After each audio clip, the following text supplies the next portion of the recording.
To start off our list will be the truest danger, the one great menace. Number 10 is the Red Ghost. The stories from the 1880s of the 30-foot beast called the Red Ghost wreaking havoc in Arizona territory seemed like something of a nightmare. A heinous devil who allegedly trampled one woman and ate a grizzly bear. When miners spotted the Red Ghost and fired at it, a human skull apparently fell from the creature's back. The Red Ghost turns out was actually a feral camel. That story culminates with a farmer popping it while it ate tomatoes. You may be wondering, a camel on the American frontier? Was this normal? Is there a piece of history you are missing? No. See, in 1855, Secretary of War Jefferson Davis got it in his thick head that camels would be essential to America's westward expansion and that the wide open spaces of the West were well suited for camels. Fun fact, just because the ground is flat here and it's flat where they live doesn't make the habitat interchangeable. But this isn't about logic, it's about war camels, and the government allocated $30,000 for the purchase and importation of camels to be employed for military purposes. The US Army traveled to the Middle East, purchased 75 camels, believing they could carry supplies and personnel long distance to remote destinations. After bringing the herd of camels to Camp Verde in Texas, they were used to travel to and from San Antonio. Then the herd was split when 24 camels are sent to California for an expedition. When they ate it in successfully. When back in Texas, the rest are killing the game at their camel duties. However, when the Civil War ended, soldiers and government alike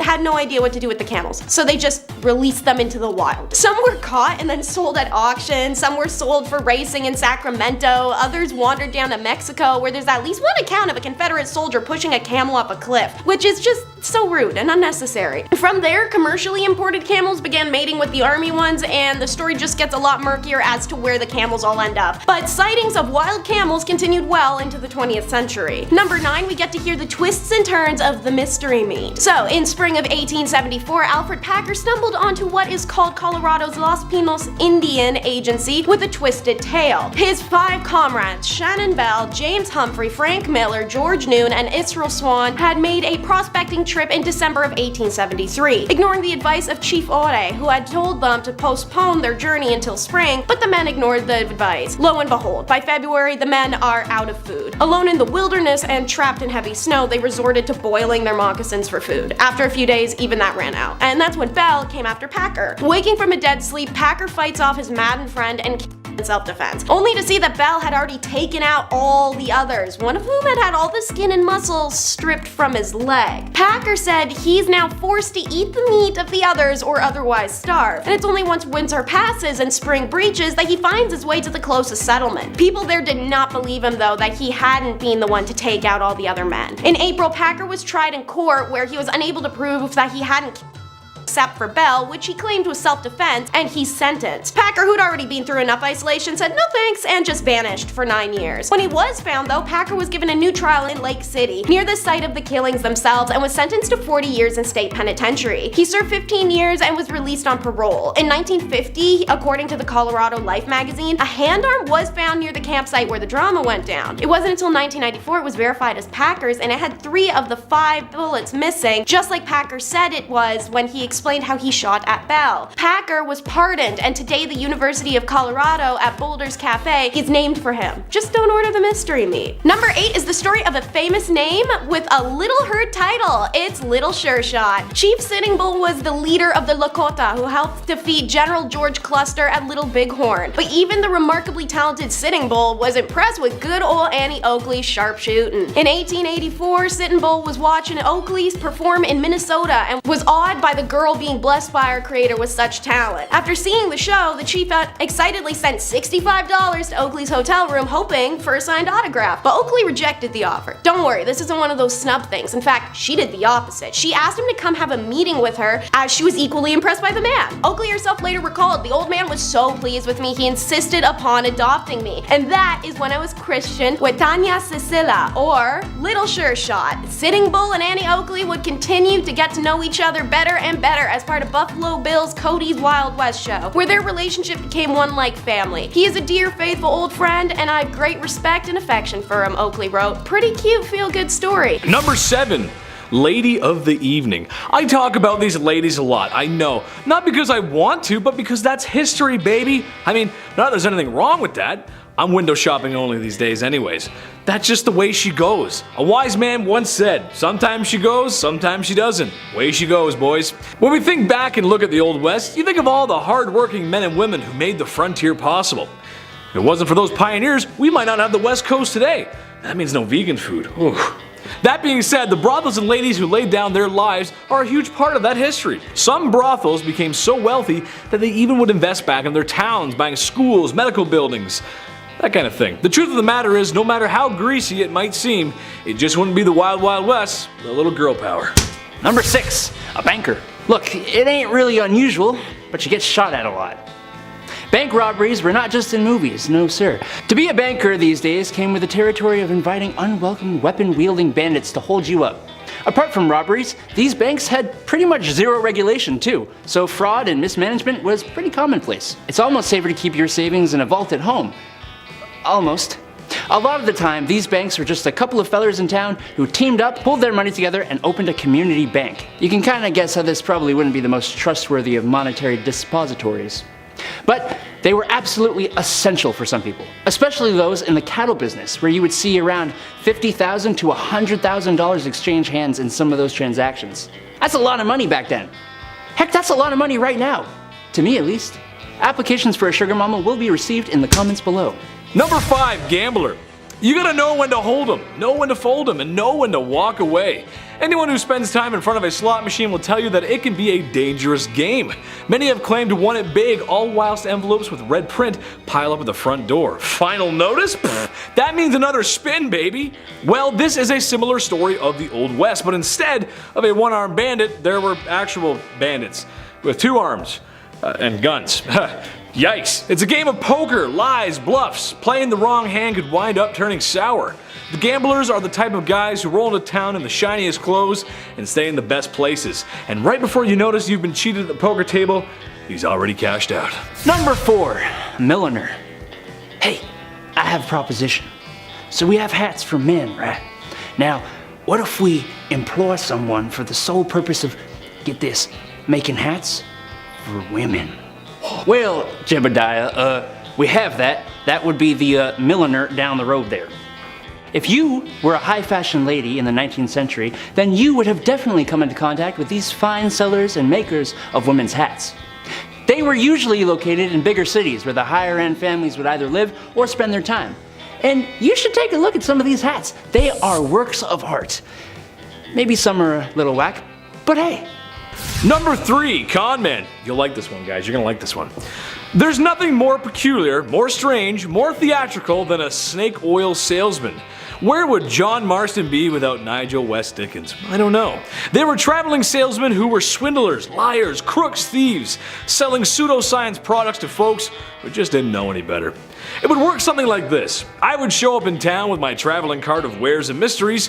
There, standing on a small crate, like the one I'm standing on right now, I would give the town my best sales pitch. Introducing Dr. Andrew's new and improved Life Vigor supplements. Here before you find folks is a tall bottle of rejuvenation, made from the finest ingredients across the globe. Ginger, ginseng, milkweed, red sage, English mace, golden currant. And as if that weren't enough, Dr. Andrew's new and improved Vigor supplement has the minerals and vitamins that carry you through a long day's work in the fields.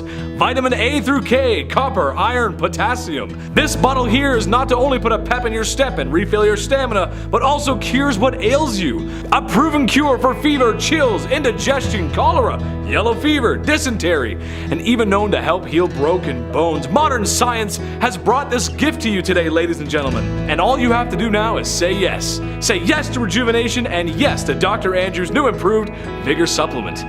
I think you guys get the point. $49.99. Number 2, a photographer. Want to never smile for eternity? Get your picture taken in the Old West. During the 1860s and 70s, the frontier was a wondrous, exotic place, which made it an excellent place to be a photographer. Sure, you had people who could draw and paint the landscapes and the people of the place, but people were distrusting of artists' interpretations. Pictures sold you the place exactly as it was. The high-quality images were in high demand. Every government survey and all the major railroads had official photographers. Photographs made for excellent evidence of plots of land, mines, and other structures for investors. But that's boring. More More excitingly, common people with a bit of money would often go and get really not grim, not boring pictures taken like this. Number 1. Gunslinger. I bet you when someone says Wild Wild West, the first thing you think of is a gunslinger. A cowboy riding his horse into the sunset, with his cowboy hat and big iron on his hip. Every step into the saloon is echoed with the jingle jangle of spurs on the heels of his leather boots. No, this isn't a country singer concert. This is the Old West, the life of a lonesome gunslinger and outlaw, riding town to town, either getting away from trouble or looking for it, really. The same kind of folks who got their name up on a wanted poster. Just be sure Sheriff Stringbean ain't around to look for you, that's all I can say. Also, fun fact, bounty hunting is still allowed in the US today. That's crazy, who would've thought? First up, let's meet Pearl Hart. And let me start by saying that there's like 3 Pearls on this list. Wild West was a big fan of that name. And Pearl was a big fan of the Wild West. She was born in Canada around 1870, and by 17 she was married to a gambler and on the train to the Americas, running from her terrible father and a life of disguising herself as a boy to commit thefts to scrape by. At 22, she attempted to divorce said husband to pursue further opportunities in the West. A total ride-or-die dandy, Pearl's husband upped his life to chase her down, and when he found her, Pearl was already living it up with cigarettes, liquor, and even morphine. He won her back, but only before being drafted. After her husband left to fight in the Spanish-American War, Pearl, who was using her old cross-dressing ruse to commit thefts and crimes alike, met a man named Joe Boot, who was a career criminal. They robbed stagecoaches for a while before she was caught and jailed. Hart is famous for saying, "I shall not consent to be tried under a law in which my sex had no voice in making." She was eventually released, jail having helped her find sobriety, new skills, a career, and how to read and write. But the rest of her life is kind of unknown. America was shocked and thrilled by the idea of a female outlaw, and Pearl earned endless infamy from the age of 19. Newspapers clamored for interviews with Hart, while Cosmopolitan, a new magazine at the time, was obsessed with her and often sent reporters to try and get quotes out of her. The Old West never saw another woman like her. And Pearl wasn't the only one taking advantage of male privilege. Meet Charlie Parkhurst. And from 1812 until their death in 1879, nobody knew Charlie was biologically a woman. There's no official documentation on what Charlie identified as personally. If they felt themselves to be a woman or non-binary or transgender, we'll never know. The story goes that while in the poorhouse as an orphan, Charlie discovered that boys have a great advantage over girls in the battle of life, and they desired to become a boy because of it. But what we do know is that times were rough for ladies in the Wild West, so this crackerjack stagecoach driver decided to live most of their life as a man, driving stages for Wells Fargo and the California Stage Company, pulling cargoes of gold over tight mountain passes and open desert, at constant danger from rattlesnakes and desperados. But Charlie had the balls for it. They're remembered as short and stocky, a hard drinker, cigar smoker, and tobacco chewer who wore an eye patch after being kicked in the left eye by a horse, thus their nickname One-Eye Charlie. Using their secret identity, Charlie was also a registered voter, and meaning they may have been the first American woman to ever cast a ballot, and nobody knew. After stagecoaching industry began to die due to the railroads, Charlie lived out the rest of their life raising cattle and chickens until their death in 1879. It was then that their true identity was revealed, much to the surprise of their brooding and brutal friends, and then it was documented to the world in newspapers, many of which actually appreciated who they'd been in their secret instead of belittling them in death. I'm sure Charlie would have loved to see that and know that. She's who you'd see in these old western films, Josephine Sarah Marcus. A smolderingly good-looking actor born in 1861, Marcus ran away to Tombstone, Arizona while touring with a theater group performing Gilbert and Sullivan's HMS Pinafore. She stuck around to marry Sheriff John Banham, but 2 years later when notorious criminal Wyatt Earp showed up, well, her marriage went cold very coincidentally as she got all hot over tall, dark, and handsome Earp. Josephine and Earp fell in genuine love, and she'd supposedly be the reason behind the famous duel at the OK Corral, a 30-second flurry of gunfire involving the Wild West superstars Doc Holliday, the Clayton brothers, and of course, the Earps. He, unlike many, was unbothered and actually more intrigued by her Jewish heritage. The Earps lived an okay life once they settled a bit, moving between mining and oil camps and eventually California to promote a movie about Wyatt Earp's lawman exploits. Unfortunately, Wyatt passes away before this is accomplished, leaving Josephine to battle it out with the studios and writers who take the original biography and turn it upside down. A commercialized depiction of her husband and an unflattering portrayal of her is released called Wyatt Earp Frontier Marshal. It came out in 1931 and fueled 50 years of Wyatt Earp mania, pro and con in print and film. Until she died, Josephine Josephine worked hard to have the correct documentation of her beloved life released. She passed away in 1944 and claimed until her dying day that Wyatt Earp was her one and only true love. What's that smell? Let's continue on that last point about cooking, cause I got a humdinger of a fact that'll make that last one seem downright appetizing. If brains and guts didn't turn you off cowboy cooking, let me tell you this. The Great Plains and the frontier weren't exactly known for being particularly arborous. That's a $5 word that means there weren't a whole heck of a lot of lumber to make into firework, not too many trees around in the desert. So if folks wanted to get a proper bonfire going, you'd have to get creative and use alternative kindling, namely feces. Lots and lots of buffalo crap. Now if you're still watching this video and you ain't clicked out, let me keep explaining. It sounds horrifically disgusting, and I certainly would not recommend you use feces should firewood be available, but by all accounting, prairie chips, as they call them, were plentiful, easy to find, and worked real well as kindling. They were quick and hot and allegedly didn't smell half as bad as you think, but I'll take their words for it. I would not be surprised none at all if life on the frontier didn't burn their sense of smell. Living in a mining town was expensive. Now this might surprise you, but working in a mine in a mining town wasn't particularly a good time. It wasn't just awful and hazardous to your health, making your lungs black as midnight on a moonless sky, but it was also affecting your wallet. In fact, living in a mining town was more expensive than it was to live in modern day Silicon Valley, and cowboys don't even have the luxury of Uber Eats. You had to wrestle up all that food yourself. You think inflation's affecting your grocery bill now? During the gold rush, real shucksters would price gouge on everything. If your town was getting hit by that gold rush and prospectors were swarming on in, general stores would raise the price on everything to crazy degrees. For example, a carton of eggs from a flourishing store in California would run you $3 in 1951. Now that don't sound too bad, but adjust that for today's inflation, and that carton of eggs comes out to $105 for eggs. That better be the best omelet I ever had. If you knew you had loads of miners in town, you could sell shovels and pickaxes for basically whatever you wanted. You controlled the market. Some stores would sell shovels for $36, which would translate out to about $1,200 in today's dollars. No wonder everyone was robbing each other on the side of the street. The stores were robbing you blind. I'm doing the voice the whole video, editor. I hope you know. The real number 5, medicine shows.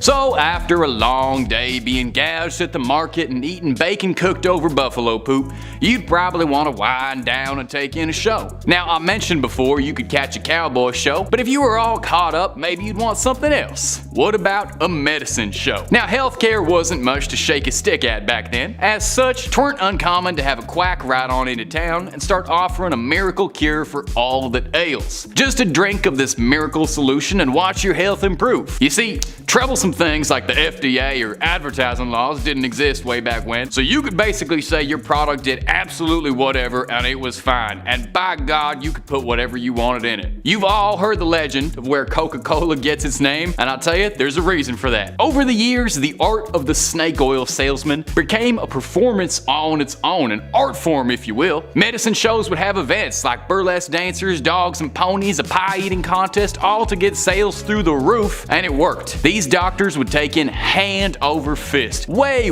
easier making money than robbing a train. You just gotta rob people blindly and tell them that you're helping them. Number 4, watching a hanging. Johnny Cash shot a man just to watch him die once. If only he'd known that you could just head on out town square to watch a man die, could have saved himself those Folsom Prison blues. In fact, I never understood why he was complaining about Folsom Prison. He put himself in there. It wasn't uncommon back then out in the frontier for a sheriff to try and swing folk into a good mood to try and make light of a bad situation. Supposedly it boosted morale around town if you watched an outlaw hanging from a tree. And dark as this is, it was a bit of a practical thing. There weren't nearly enough lawmen to stretch across the frontier, so if someone was causing trouble, oftentimes it was a little easier to string them up and sort all that business out later. Crowds would love this too. It might seem a bit grim to you and me, but this would be a whole family affair. You'd bring everybody out to come hurl insults and throw vegetables at a local horse thief, and it was less like an execution and more like a sport, you know? Good fun for the whole community that brings everybody together. Number 3, drinking poison. There are few Western locales or imagery even half as iconic as the saloon. Imagine them doors swinging on open, a cowboy moseying on in looking to find out who killed his paw. The kind of place you could play cards and get yourself a stiff drink. A real real stiff drink. Because if you drank what they were drinking back then, you'd be in a ditch with your eyes rolled back and the buzzards picking at your ribs. There really were not many laws or regulations way back when it came to what you could serve, so bartenders got real creative with what they put in their cocktails. Old West drinks had great nicknames like Cactus Poison, Coffin Varnish, Tangle Leg, which all sound mighty appetizing. Or maybe you're fixing for tarantula juice, a drink sold in Sierra Nevada which contained actively toxic poisons and wood grain distilled from turpentine.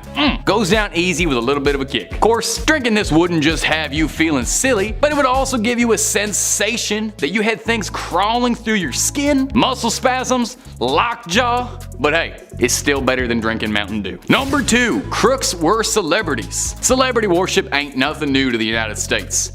America's always had celebrities. While today we might be obsessed with troublesome bad boys like Kanye West, back then their bad boys and celebs were thieves, killers, and all manner of crooks. Legendary outlaws like Billy the Kid inspired fans the way we talk about celebrities now. In Kid's case, someone had published a biography about him not even a month after he was cold in the ground. Outlaws were romanticized like Robin Hoods, stealing from the wealthy and giving to the poor. This perception came from the fact that most outlaws came from pretty humble beginnings and turned to crime as a means of survival. Additionally, the harsh conditions of life on the frontier led to a natural mistrust of authority, which fueled admiration for men like this who stuck it up to the law. You'd read stories about them in the newspaper and books, heck, you'd even get trading cards of notorious crooks with a pack of cigarettes. Of course, Lawman got famous too. Wild Bill Hickox was a lawman, and then he went on to do all them cowboy shows. Makes a lot of sense if you really think about it. These fellas were larger than life storybook characters, except they lived in your town and you could go and shake their hands and ask them about their adventures. Of course those people would become heroes. And number 1, anyone could be sheriff. When you think of the Wild West and a sheriff in particular, you might rustle up the image of a square-jawed, handsome fella in a white hat that protects the people of his town from all kinds of evildoers. Well, maybe for John Wayne and Clint Eastwood, but the truth was sheriff was hardly the glamorous position the movies make it out to be. The sheriff was basically just a guy. Each state had their own requirements for being sheriff, and none of them really had anything to do with how equipped you were for the job. Now, many towns were rapidly expanding and needed law enforcement, but there were very few formal qualifications for such a thing. As a result, many sheriffs were frequently untrained and inexperienced, lacking any sort of skills necessary to enforce the law. In some cases, sheriffs were appointed based on their political connections, ain't that the truth? Which led to all kinds of corrupt folk taking on the role of sheriff and using that power to benefit themselves. Heck, there weren't even rules about criminal records. You could very likely have a convict as your sheriff. In one infamous case in Bannock, Montana, their town's sheriff was allegedly running a conspiracy gang of stagecoach thieves on the side as a part-time gig from looking after the town. To serve and protect indeed. Kicking off the list at number 10, medicine shows. Nowadays, medical shows are fascinating. Dr. Pimple Popper, I can weirdly watch that all day. There's something about animal rescues, home renovations, or chiropractic adjustments, I can never be bored. So back in the Wild West, the 1860s to the 1890s, they had medicinal showmen. Yeah, these guys would go town to town, of course selling elixirs and tonics, but they would really nail this pitch. They would have pawns run ahead and plant themselves in the audience for these random medicine shows. That way when the world's greatest showman doctor arrives, he randomly picks an ill patient and then boom, just like that, they would be cured. One of the most successful of these elixirs was an elixir made by Kickapoo Indian Medicines from John Healy and Charles Bigelow. It was a mixture of herbs, roots, and animal fat, said to treat any illness, but really it was more of just a laxative, so you were just in the bush and hoping it got better. Number 9. Hop on my camel, partner. When you think of the Old West, you think long open ranges, spurs on boots, and cowboys riding camels? That's right, in 1855 the United States Army decided to import 75 camels to Texas. After all, the terrain in the Old West was fairly similar to the Middle East. The camels made supply runs between Camp Verde and San Antonio. But trouble began when the American Civil War broke out. Eventually the camels were sold off or simply let go into the wild, where they multiplied and began to cause havoc. So much so that folks began to spin urban legends such as the Red Ghost, a 30-foot tall creature that made people quiver in their britches. When in reality, most people had never seen a camel before, and it was just a feral camel wandering the desert. But I mean, who knows? If Star Wars had a 30-foot camel in the snow, what's to say there isn't one running around in the American desert? Number 8, missing minds. There's billions of dollars worth of gold lost at the bottom of the sea. It's there right now, waiting for you. Yeah, I'm talking to you. But if you don't have goggles, maybe swimming just isn't your thing, no sweat. Try the West. Yeah, there's dozens of lost treasure troves hidden in mines still to this day, like the San Saba gold mine or the Wheelbarrow mine. There's a few we have heard from in literature from old maps, but none compared to the Lost Dutchman mine. The legend has it that a man named Jacob Waltz, a German prospector, found the richest gold mine in the world. That's what he told his friends, and would we ever lie to our friends about gold and the location for it? No, absolutely not. The first gold rush was back in 1799. A young man named Conrad Reed found this yellow rock, had no idea what it was, and for years he and his father used it as a doorstopper. Yeah, they used a 17-pound gold nugget as a doorstopper. Nice. Back then, this information was game-changing once they realized that it was, gold. So Congress then built the Charlotte Mint just so they could handle all this incoming gold found in North Carolina right afterwards. I just wouldn't have told anybody. I'd be like, is this an infinity stone? I'm just gonna pocket this and then head out east.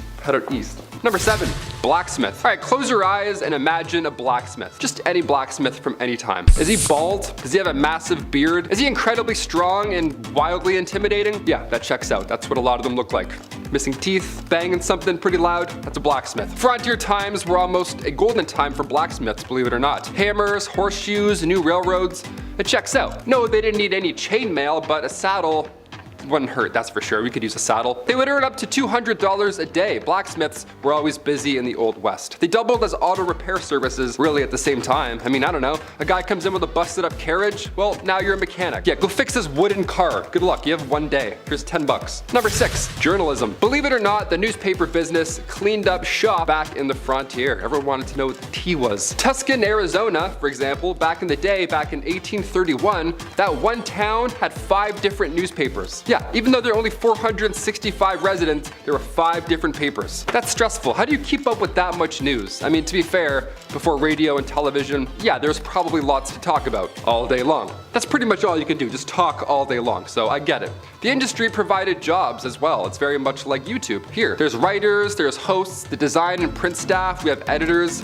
It was a little easier than laying down a railroad, that's for sure. So when it came to jobs, yeah, journalism wasn't that bad. Definitely better than doing anything that has to do with this motion, that's for sure. Number 5, mining. A study done at a mine in Butte, Montana found that miners were dying from tuberculosis. A lot, like 10 times more than they should be. Not should be, but you get what I'm saying. The mining industry is crazy dangerous. Safety was often overlooked and the health of these miners was, well, non-existent at the time. The first gold rush was back in 1799. This kicked off everything. A young man named Conrad Reed, he found this bright yellow rock. He had no idea what it was, and for years, he and his father, John Reed, actually used it as a door stopper. Yeah, the 17-pound nugget of gold, just keeping a swift breeze rolling through. It's worth a bit more than a door stopper today, and this actually ended up changing the entire industry. Gold mining got so popular that Congress had to build the Charlotte Mint just so they could handle all this incoming gold found in North Carolina alone. It's pretty cool. You have to make a mint? That's how much money you're making? Buddy, I want a mint. Number 4, law enforcement. Of course, this too was a little different back in the Old West. There are not many body cams back then, I'll tell you that for free. Movies and television, they like to show the Old West as a lawless, rootin' tootin' time. And while sure, some of that is true, it wasn't as terrible as we think. Like A Million Ways to Die in the West, Red Dead Redemption, it wasn't that crazy because before any formal law enforcement agency did pop up, everybody was a bounty hunter, right? Why not? There's nothing else to do. Go lay a bunch of bricks or go catch a bad guy. 50-50, both are quite dangerous. Eventually, positions like that of a US Marshal began to pop up more and more, and well, now there's a bit more order to the system, that's for sure. A bit, just a little bit. Number 3, barkeep. Alright, I love pubs, big old fan of pubs. Never been to a Wild West rootin' tootin' pub, but I'm in no rush. They always have weird drinks like venom snake juice or whatever, like spider ale. I'm like, I don't want any of these poisons. How about a beer? Just a beer, thanks. Bars in the Wild West, not so fun. Not a lot of open mics going on back then in the 1800s. No karaoke night back then. See, back then, these saloons were just for business. That's it. You don't have a mustache and a business plan, get out. In the 1850s, saloons would price their drinks depending on how far away you had to travel. Can you imagine that? In the Yukon, their shot of whiskey was 50 cents a pop. Now, that was a lot back in the day, but if you were to ask for the same drink in a local saloon, say in, I don't know, Colorado, it'd be a lot cheaper. Pretty ruthless. That's rootin' tootin' ruthless. The odd time you would have poker, dice, maybe some guy in a piano with some jazz fingers, sure, but most of the time, business only. When saloons first popped up in Wyoming back in 1822, most of the time, it was only reserved for lawmen, miners, or gamblers. If you don't have any of those 3,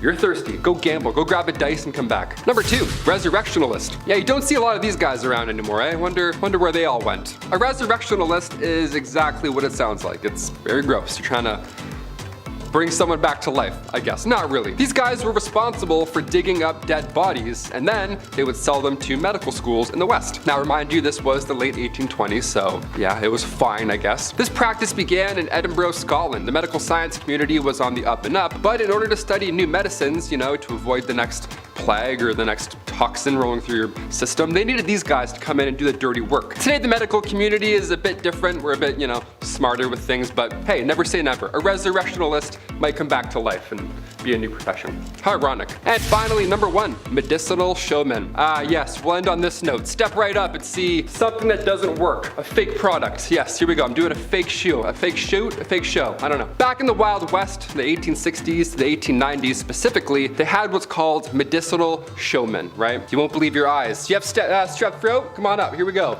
Definitely gonna fix that. These guys would go town to town selling elixirs and tonics, whatever, but it was all about the pitch. That's pretty much all they had. They would have pawns, like their buddies, run ahead into town and then plant themselves in the audience before these random medicine shows. That way, when the world's greatest showman doctor arrives, he randomly picks an ill patient that he knew was there, and then boom, just like that, he's cured. Almost like a magic show, right?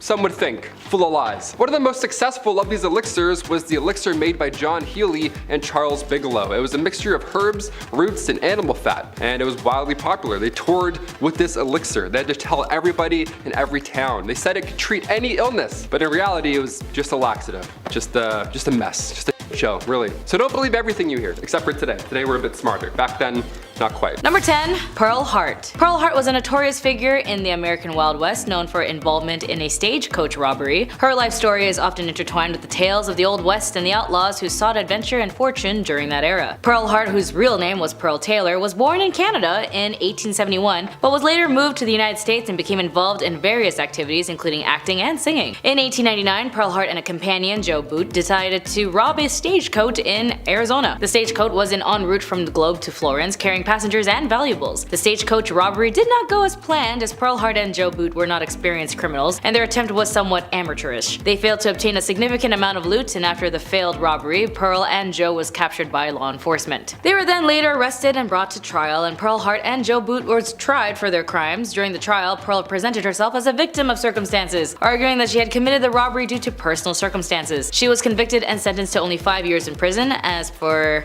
Joe, nobody knows. Pearl Hart's life after her release from prison remains somewhat of a mystery. After serving about 2 years of her sentence, she was released due to good behavior, and Pearl Hart's belief was dramatic stint as a stagecoach robber contributed to her lasting notoriety as the annals of Wild West history. Her story became a part of a lore surrounding outlaws and characteristics of American frontier. Number 9. Laura Bullion was also known as the Rose of the Wild Bunch. She was a female outlaw associated with the Wild Bunch Gang, a notorious group of American outlaws led by Butch Cassidy and the Sundance Kid during the late 19th and early 20th century. Laura Bullion was born in Knickerbocker, Texas in 1876. Her family moved to the mining town of Moab, Utah, where she grew up. Laura became acquainted with the members of the Wild Bunch, including Butch Cassidy, the Sundance Kid, and then other notorious outlaws. She developed a romantic relationship with Kid Curry, a member of the gang, and Laura Bullion participated in various criminal activities with the Wild Bunch, including train and bank robberies. She was also known for her sharpshooting skills and her involvement in the gang's illegal enterprises. In 1901, Laura was arrested in St. Louis, Missouri for her involvement in a train robbery. She was sentenced to 5 years in prison but only served about 3, and after her release from prison, Laura Bullion tried to lead a more law-abiding life. She lived under an assumed name in Memphis, Tennessee, working as a housekeeper. Laura Bullion then passed away on December 2nd, 1961 in Memphis, Tennessee, at the age of 85, and her death was largely unnoticed by the public. Number 8, there is a limited historical information about Belle Sidons, who is also known as Madame Vestal. She was a figure associated with the American Old West during the late 19th century, particularly in the realms of entertainment and the infamous red light districts of frontier towns. Belle Sidons was reportedly an entertainer and an actress who performed in various theatrical productions and shows during the late 1800s. But later in her life, Belle Sidons adopted the alias Madame Vestals and became known for her role as Madame, managing establishments and red light districts. These areas were known for housing brothels and establishments that provided various forms of entertainment. During the late 19th century, the American West would experience rapid growth with numerous people seeking fortune and adventures in newly settled areas, as well as red light districts. The presence of the red light districts, saloons, and entertainment venues catered to the needs of this transient population that was very common. Like many individuals associated with the red light districts of the Old West, the details of Belle City's life remain somewhat elusive and separating the fact that a legend can be challenging. Nevertheless, figures like Madame Vestal's contribute to the colorful and diverse tapestry of the Old West societal history.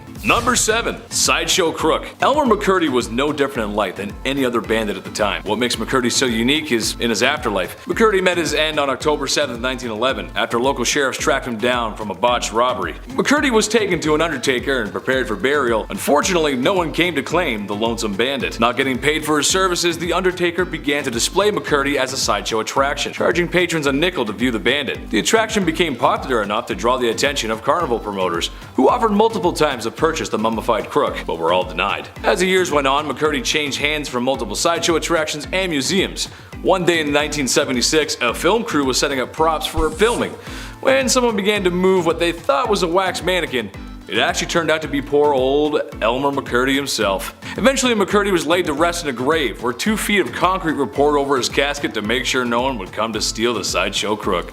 Stay in the hole, partner. Number 6. Cowboys and Aliens. Long before the Roswell incident in New Mexico back in 1947, aliens might have actually visited us. Yeah, the report comes from 1896 from 2 men in California. They reported that 3 alien beings were trying to abduct them. Were these just cowboy pranksters? Maybe they had a few shots of whiskey from the saloon? No, one of them was a colonel. Colonel H.G. Shaw and Camille Spooner were going from the town of Lodi to the Fresno Citrus Fair, which honestly sounds like a wonderful time, just saying that. But en route, they were greeted by 7-foot-tall, slender aliens. Yeah, the aliens didn't end up taking the 2 men because they were too heavy. These aliens were too thin and weak. Legit, that was the reason. They just couldn't grab them and take off. So they got back into their spaceship and they took off. How embarrassing is that? Hit the gym, E.T. Number 5. Romeo and Juliet. What's it a name that which we call a rose? Any other word would smell as sweet? It's often said that art imitates life, but sometimes life can be stranger than fiction, and oftentimes really similar. The Hatfield and McCoys were 2 feuding families in the time of the Old West, whose hatred of one another runs deep. The most serious issues being family members removed, Old West style, by the opposite family, and in one case a court battle over the ownership of a barnyard pig. But perhaps the best story to come of this feud is the love affair of John C. Hatfield and Rosanna McCoy. The 2 lovers met and instantly fell in love with each other, their families instantly disapproving of their newfound love. Similar to William Shakespeare's Romeo and Juliet, the star-crossed lovers story ends in tragedy. After multiple attempts to rekindle their love, including a daring rescue organized by Rosanna to free John C. from her own family, their love never resparked, and John C. went on to marry her cousin. It's said that poor Rosanna died of a broken heart. He loves me not. He loves me, he loves my cousin? Number 4. Bank robberies. If you're going to parody the Wild Wild West, you need a horse, you need a hat, and you need a big sack with a $sign on it. Apparently, wasn't it like Bandit Central? Weren't there bank robberies on every dusty corner in every dusty old town? No, there actually was very little, in fact. Bank robberies didn't happen that often back then. In fact, during the Wild West era, officially declared from 1865 to 1900, there were only 8 bank robberies in total. To put that in perspective, in 2017 alone, there were around 4,000 bank robberies in the United States. So it got a lot worse after the Wild Wild West. Now we're on like Wild Wild Wild, it's like 17 wilds at this point. The first armed robbery ever in history was done by famous outlaw, you may have heard of them, Jesse James and his brother Frank. This was in 1866. The gang of outlaws robbed the Clay County Savings Association in Liberty, Missouri.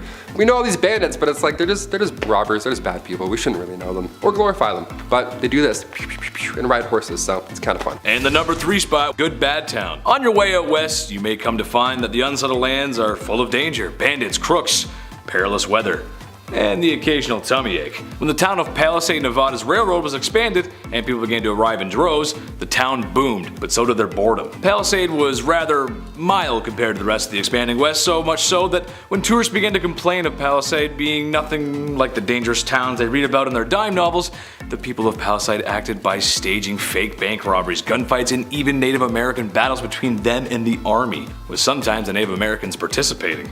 Also going as far as using real cattle blood during the staged combat. The citizens of Palisade were such effective actors that a lot of tourists began to run back to the train in fear of what they were seeing. Nothing more American than capitalizing on boredom.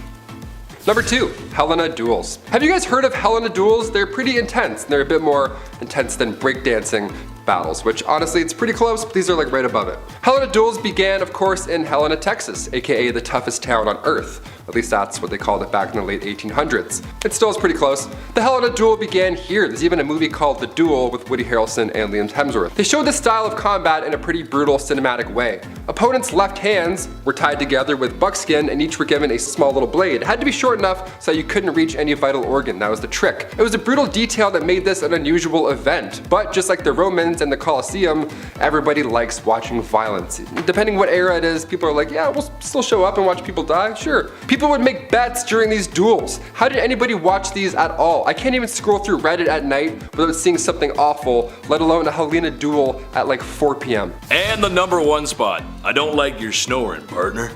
There were a handful of dangerous criminals back in the Wild West. This includes John Wesley Hardin. Born to a reverend in 1853, his parents hoped he would grow up to be a preacher. He turned out to be one of the most deadliest outlaws to ever live. Hardin claimed many lives over the years, but most bizarre was when he shot a man for snoring. One night in 1871, while staying at a hotel, Hardin was having trouble sleeping due to the man in the next room snoring loudly. Hardin promptly shouted at the man to stop snoring. Irritated with no response, he fired several shots into the next room, claiming the man's life. After years of being an outlaw and spending a lot of time in jail, he was released for good behavior, where he then received a full pardon.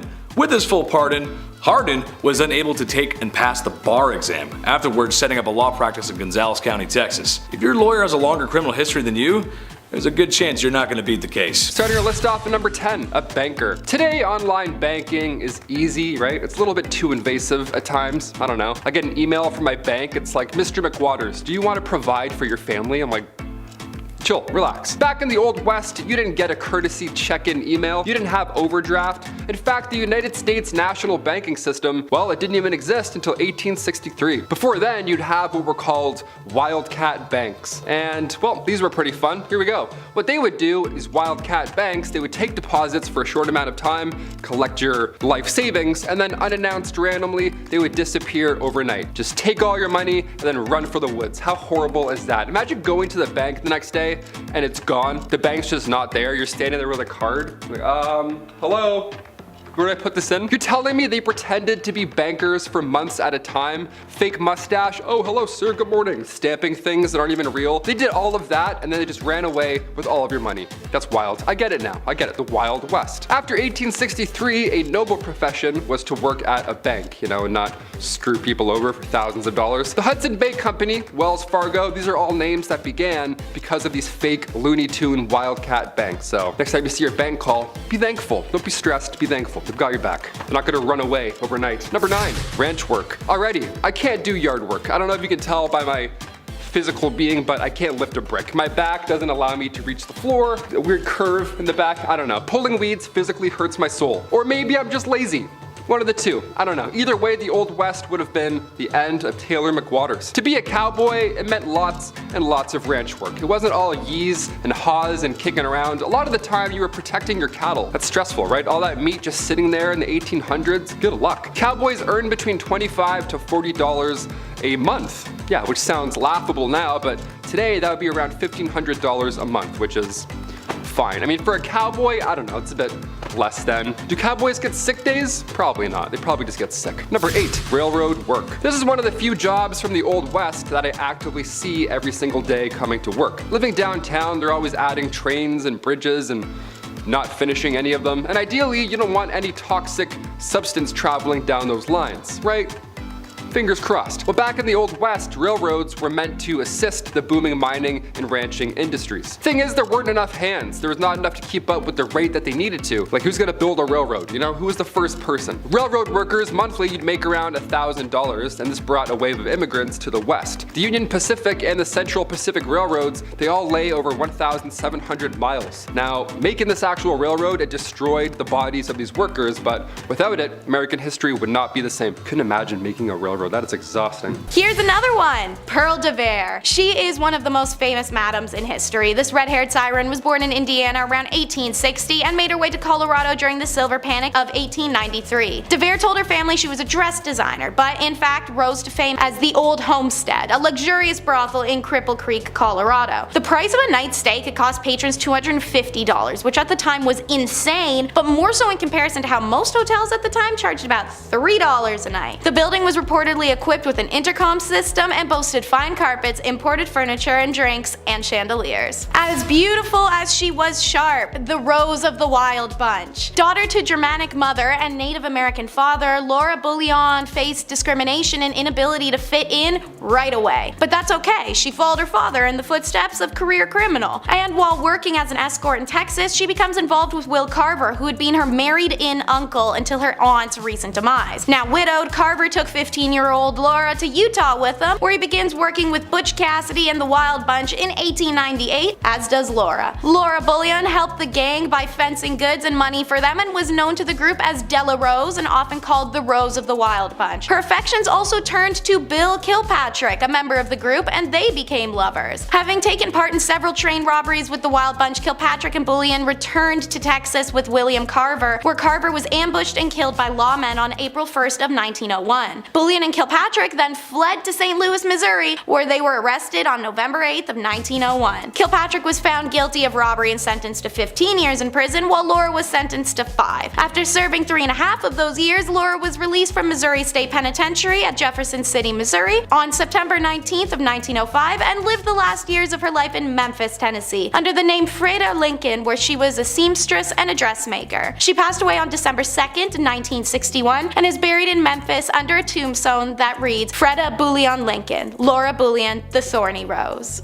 Next, Mary Ellen Pleasant, the most powerful black woman in the Golden Rush era. Historians indicate that Pleasant was most likely born a slave but got her freedom at an early age. She worked on the Underground Railroad as a young adult, ushering enslaved people out of the South and into the northern states. Like many others seeking their fortunes during the gold rush, Pleasant and her husband moved to San Francisco. Here, she works as a cook and waitress and a professional eavesdropper. I know we're all taught not to be nosy, but Mary Ellen learned from the conversations of wealthy patrons, intentionally listening in for valuable information. She took what she learned and began applying it as banking and monetary skills that launched her immediately upwards. She took what she learned to help build a substantial fortune and eventually became one of the richest women in the city. Pleasant was an astute investor whose portfolio included real estate, railroads, restaurants, boarding houses. Pleasant's wealth, however, could not shield her from racism. In 1866, a streetcar conductor in San Francisco refused to let her board because she was black. Outraged, Mary Ellen sued, and the case went all the way to the California Supreme Court. In a historic decision, the courts ruled that segregation on streetcars was illegal in California. However, in return, the Supreme Court reversed the damages Pleasant had been awarded in a lower court ruling. You win some, you lose some, and sometimes you get both. And now it's Donna Barello. Described as the supreme queen of refinement and fashion, Donna Barello was a prominent saloon owner and a professional gambler in Santa Fe in the 1830s and 1840s. Barello was recognized for her charm and sharp business skills, which helped her establish as an influential member of high society during the heyday of the Santa Fe Trail. In 1835, Barello opened a hotel and casino in the city center of Santa Fe. The establishment encompassed an entire city block and featured lavish decorations including chandeliers, drapes, mirrors, and imported furnishings. The casino became a destination for local socialites and trail travelers for its opulence. Barello oversaw the casino's operations and regaled patrons as one of the card dealers, widely known as the best dealer of the card game Monte across the entire Southwest. Seeking trade deals and investments that increased her wealth and social status, exercised economic and political sway, she made her fortune from real estate and gold ventures in addition to her casino. And when the American civilian government established itself in Santa Fe during the Mexican-American War in 1846, Barello allied herself with Americans and assisted them by providing information and at times money. Accounts and representation of Barello were often embellished by those who had labeled her the Queen of Sin. Barello continued to operate her casino through the 1840s and died in January of 1852. Upon her death, she left several residences, properties, and fortune to her family, including 2 adopted daughters, in addition to substantial contributions to the Catholic Church in the city of Santa Fe to be used for charitable endeavors. Next up is Sing Choi. She's also known by the name China Mary and was an unofficial leader of Tombstone's Chinese community in the 1880s who supplied labor and opened laundries, restaurants, gambling halls, dens, and a general store. The Old West will always be remembered as an era of cowboy, but during its its peak years, Tombstone was actually controlled by a female immigrant. She arrived in Tombstone sometime around 1879, and at that time the Chinese population was 11 people, and she recognized the unprecedented profits waiting in the western boom towns. Mary's general store was in the center of Hoptown, a Chinese district of Tombstone. Mary's store dealt in both American and Chinese merchandise, and she gained a reputation as a universal accommodator. Everyone knew that nothing in Hoptown was done without China Mary's go-ahead, and so she was held in the highest of esteem throughout Tombstone society. She was an organized and shrewd business operator who had an attitude that discourse was bad for business. Her private police force handled any problem that arose within her community. Mary enjoyed the highest of respect. As a result, she could act as a sort of intermediary between her community and other ethnic groups. She was the conduit that made cooperation possible. She was not only a cunning businesswoman, but a sympathetic humanitarian and calculating capitalist. Mary was a genuine immigrant success story. Even as a woman in the Old West, she wielded real power. She died in December of 1906 from heart failure when she was 67. Flesh is in the name and it's her game. Susan LaFleche. This is the story of the first Native American to earn a medical degree. Born on an Omaha res in Nebraska as a young girl, she watched a sick indigenous woman wait all night for a white doctor who, after being called several times, just never came. The woman died the next day, and as Susan later wrote, she saw the need of my people for a good physician. Susan's father taught her her own culture and traditions and then sent her to the reservation's Presbyterian school where she learned English, and then high school for further education to survive colonial society. She applies to the Women's Medical College of Pennsylvania. It's a bold move on her part because even during this time, the most privileged of white women of America faced enormous backlash when attempting a medical degree, let alone a poor native girl. Despite this, she graduated a year early and first in her class. Rejecting a potentially comfortable life on the East Coast, she returns to the Omaha reservation and became the sole doctor for more than 1,200 people across 400 plus miles, and she was only 24 years old. She marries, she has 2 kids, and she never stops. In fact, she keeps going till she has enough donations and supplies to open the first hospital on a reservation that was not funded by the government. Unlike the absent doctor that she remembered from her childhood, Susan helped anyone who needed it, regardless of race or ethnicity. On September 18th of 1915, Susan passes away. She worked hard to build a bridge between 2 worlds as her father advised, and it was evident at her funeral. 3 priests eulogized her, but it was a member of the Omaha tribe who delivered the final words in the Omaha language. And now for the last lady on the list, Cathy Williams, who also went in reverse as Williams Cathay from 1866 to 1868 with the famed Buffalo Soldiers who patrolled the 900-mile Santa Fe Trail. She was the first African-American female soldier to enlist in the Army. She's the only documented black woman to serve in the Army in the 19th century, and she's the only known black female soldier to be a part of the Buffalo Soldiers. Post-war job opportunities for newly freed slaves and for African Americans in general were non-existent, so many had no choice but to turn to the military service for employment stability, but also newfound access to healthcare, education, post-war benefits by way of pension. Her enlistment starts in November of 1866 in St. Louis, Missouri. A cursory examination by an Army surgeon should have outed Williams as a woman, but since the Army didn't require full medical exams at the time, she was minty. Eventually, her 3rd round with smallpox has a surgeon discover her secret in 1868. The post-surgeon found out I was a woman, and I got my discharge. The men all wanted to get rid of me after they found out I was a woman. Some of them acted real bad to me, Williams said. Once again, dressed as a man, Williams signed up to an emerging all-black regiment, the 38th U.S. Infantry, which would eventually become part of the legendary Buffalo Soldiers. These units dotted out the landscape of the American West and showed tremendous skill and valor in a range of duties. They fought in skirmishes with indigenous people, escorted vulnerable wagon trains, built forts, mapped the territory, protected white settlers, all with subpar equipment and a lot of racism towards them. In trying to make a life for herself, Williams could not have known her story had traveled. It landed with a St. Louis Reporter, and in January 2nd of 1876 edition of the St. Louis Times Daily, Williams officially became a headline when her story was published. Accounts say she died in 1893, shortly after being denied disability compensation required for her illness. Not for being undeserving of it, but simply because they couldn't grant it to her due to the fact she lied about being a man. Number 10. Dead bodies for entertainment. Now, life sure wasn't easy on the frontier. If the dysentery didn't get you, there was always the chance you'd end up staring down the wrong barrel and find yourself in a hastily dug grave. Or, if you were real unlucky, your dead body got stuffed and carried around the country as a sideshow attraction to get folk to spend a nickel to gawk at you. Wasn't too uncommon for sheriffs to pose dead bodies of outlaws like fishing trophies for photos.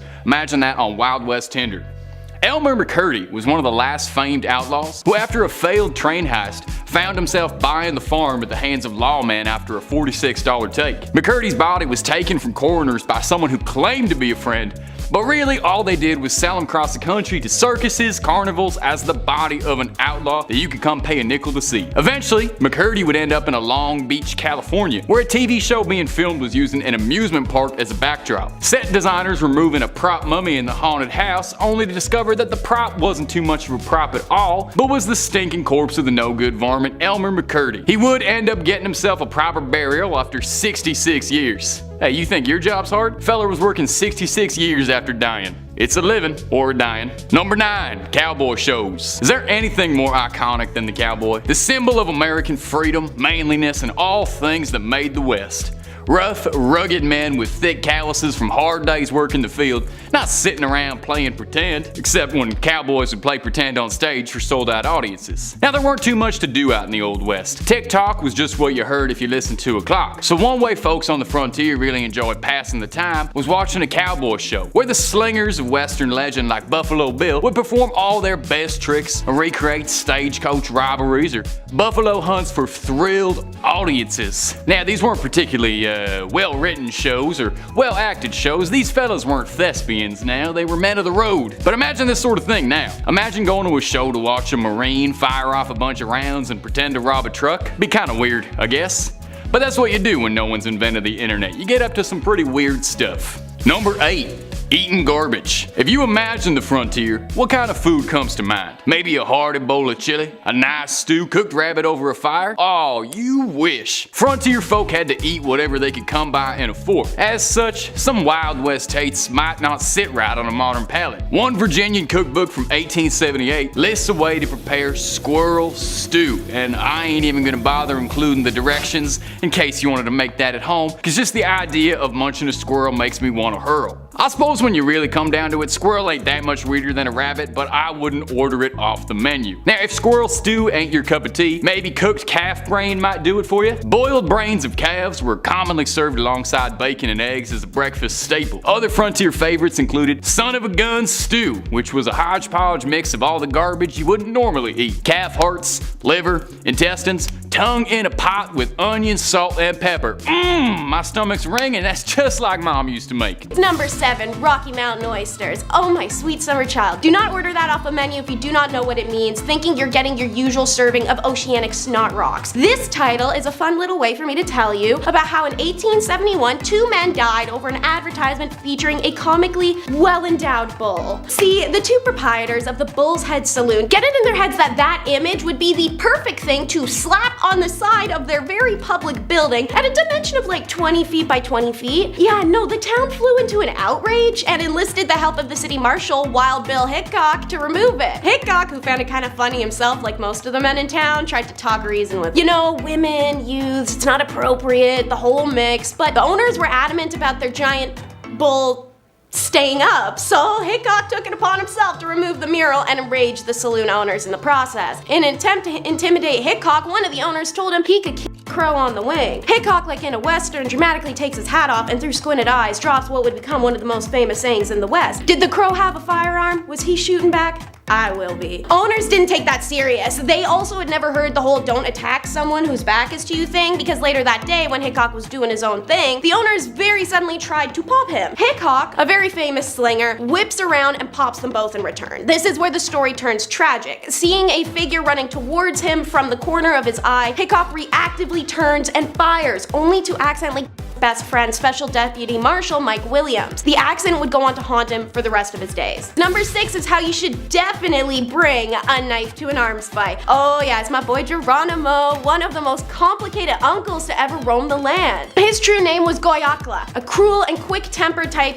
but also traumatized and ambivalent. His contradictory yet immensely effective nature makes him one of the most fascinating characters of the Apache Wars. But long before he became the leader of the Apache, Goyakla didn't know how to use a firearm. So instead, he used a daring method to go after the soldiers who had wife, mother, and family in a raid when he was young. Goyokla was never able to forgive this atrocity, and when he sought to ease his pain, resting deep within the lands atop Bowie Peak, he heard the voice of Usan, the ancestor, who whispered upon the wind that you will never die in battle, nor will you die by weapon. I will guide your arrows. And so it became time that Goyokla, with a spiritual Kevlar now in place, to hunt his family's devote his life to avenging them. So that's when Goyokla is duking it out with Mexican soldiers, knowing the decree of his ancestor. He forgoes raining arrows upon them and instead just rushes them at full speed on horseback in a zigzag pattern to throw off their shots until he's close enough to cut them down. Goyokla steals their firearms and hightails it back to the Apache camp, and this is how it became his signature pattern, and also how the Apache learned to use the firearm. But how did Goyokla become, well, Geronimo? That iconic zigzag run. He repeated that pattern so many times that the Mexican soldiers start yelling Geronimo to warn each other when he came charging. The Chiriaca Apache take this as a title and began to chant the name in enthusiasm and intimidation. On to number 5, it's for some pretty close cousins. Cue the nervous laughter, because suffice to say it, Clara Dietrich and Ora Chatfield were more than close, something we know thanks to an article that circled Colorado newspapers on September 17th of 1889, which goes a little like this. An extraordinary elopement. Elopements of persons of opposite sexes are common enough all over the world. Just a brief pause to remind you guys that in the Wild West it was super cool to just be gay and get married. Cowboys even married each other. But did you, asks the New York correspondent of Melbourne Age, hear of two of a kind that fell in love and ran away? Such a thing has actually happened in Colorado, where two girls have fallen madly in love with each other in consequence of parental opposition to their living together and have taken themselves to parts unknown. They are Miss Ora Chatfield and Miss Clara Dietrich, the latter the older of the two. Love letters of the most gushing character have been passed between the two, and a few days ago when the two were ruthlessly separated, the latter had a severe attack of nervous prostration, and neither would be comforted. What makes the case more interesting is that both are women of intelligence, and not at all given the novel reading or romantic ideas in general. The younger woman's father has been the cruel parent who endeavored to separate the lovers. He has caused warrants to be issued for the arrest of both, with a view of investigating their sanity, but up to date has been unable to find them. It's often enough the case that girls have sentimental attachment for each other, but it does not take the shape of this present case, which seems to be out of ordinary run. The girls, who were nieces of an esteemed Leadville city councilman and Colorado State Assembly member, who ends up actually being successful in his mission. When the girls are found, warrants are served, and they are separated. There's no happy ending to this story, as Clara tearfully promised to let go of her young cousin wife. The women remained separated and each respectively married men. Number 4 is the TTC, aka train tip crash. So in the 1890s, having woken up one lovely morning with the right douse of the sillies, railroad titan William Crush decided that for pure entertainment value, he is going to crash the tip of 2 trains together to just see what happens. This plan becomes a reality in the pop-up town of Crush, Texas on September 15th of 1896. This dude rounds up 40,000 equally bored and ornery people and temporarily makes the state's second biggest city. The Galveston Daily News reported it was everyone from artisans to clerks to doctors, representing all classes, ages, and genders of society. So at 5 p.m. the little foot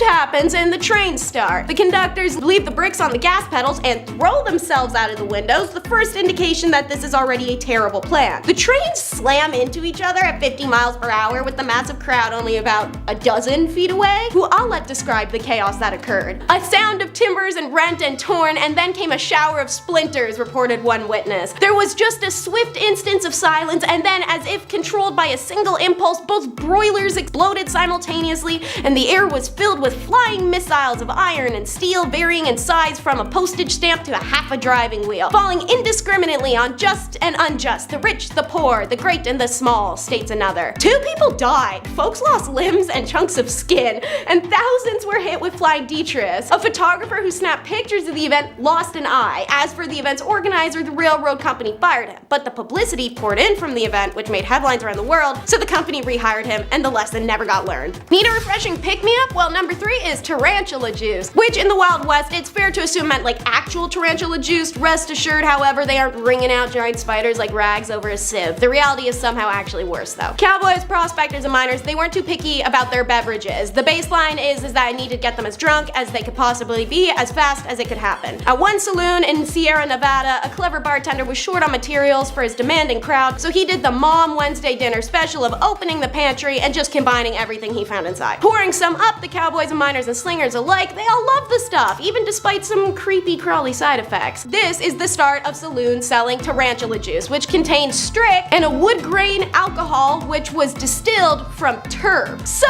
what's tarantula juice's side effects? Well, the strict gave them a burst of energy, but I mean, as the body processed this Mod Podge of liquor and substances, their skin would begin to crawl as though tarantulas were running up and down their body. Sometimes if you drank enough, your skin would be visibly twitching. That sensation was often followed by muscle spasms, and then lockjaw, because that's what you want when you need to yak up spider juice. Number 2 requires you RSVP to what must have been the world's most tasteless invite. In 1899, a disgruntled Arizona railroad employee, George Smiley, was tired of all the back pay, but when his foreman wouldn't pony up the cash, Smiley just blew the dude away. Seems to be the common problem-solving consensus of the time. Unfortunately for him, he chose the wrong time. A new sheriff, Frank Watron, had been appointed and was eager as hell to make himself into a hard not meant to be effed with. So when the verdict came out that Smiley was to be put to death, Frank pulls out the cardstock and the Crayolas and makes 50 super fancy invitations reading the following. You are hereby cordially invited to attend the death of one George Smiley. His soul will be swung into eternity on December 8th of 1899 at 2:00 p.m. sharp. Latest improved methods of scientific strangulation will be employed, and everything possible will be done to make the proceedings cheerful and death a success. Yep, pretty tasteless. Bet Smiley turned into Frowny at that one. This invite was so rough that it finds its way to the White House, where the President William McKinney demanded it be changed. A second, rather sarcastic invitation was issued by Watron, wherein the message was changed to, with feelings of profound sorrow and regret, I hereby invite you to attend and witness the private, decent, and humane death of a human being. Named George Smiley, the said George Smiley will be sentenced on January 8th, 1900. You're expected to deport yourself in a respectful manner, and any flippant or unseemly language or conduct on your part will not be allowed. Conduct on anyone's part bordering on ribaldry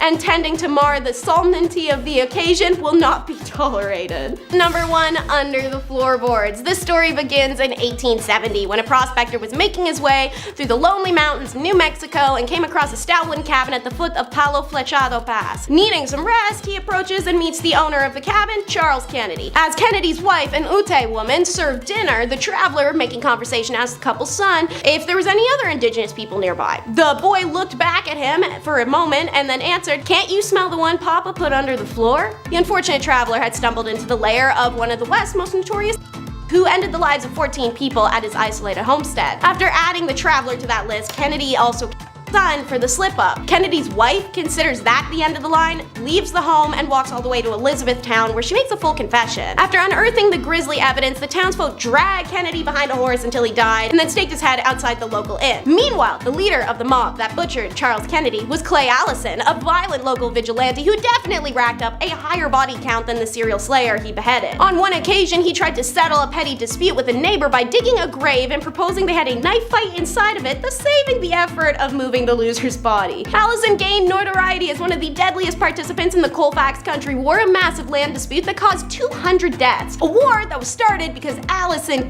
constable, and when the constable's uncle came a-knocking for revenge, Allison got the drop on him and popped him in the local saloon. After that, in a shot of tarantula juice, Allison reportedly stripped naked, tied a red ribbon around his bits, and did a war dance around the crime scene and the still twitching corpse. Number 10. Boot Hill Burials. In the Old West, many towns had a boot hill, which was essentially a graveyard where outlaws and bandits and all those bad people alike were all buried with their boots on. Specifically with those on right there. See, these cemeteries were often lacking proper markings, and the dead were buried quickly, sometimes a little too quick without a coffin, reflecting the harsh and lawless nature of frontier life. It wouldn't be abnormal to see a boot sticking up out of the ground on your way home from work, is what I'm saying. Today that would be quite jarring, but back then, completely normal. How yucky is that? I'm like, oh, size 11.5? Perfect. Number 9.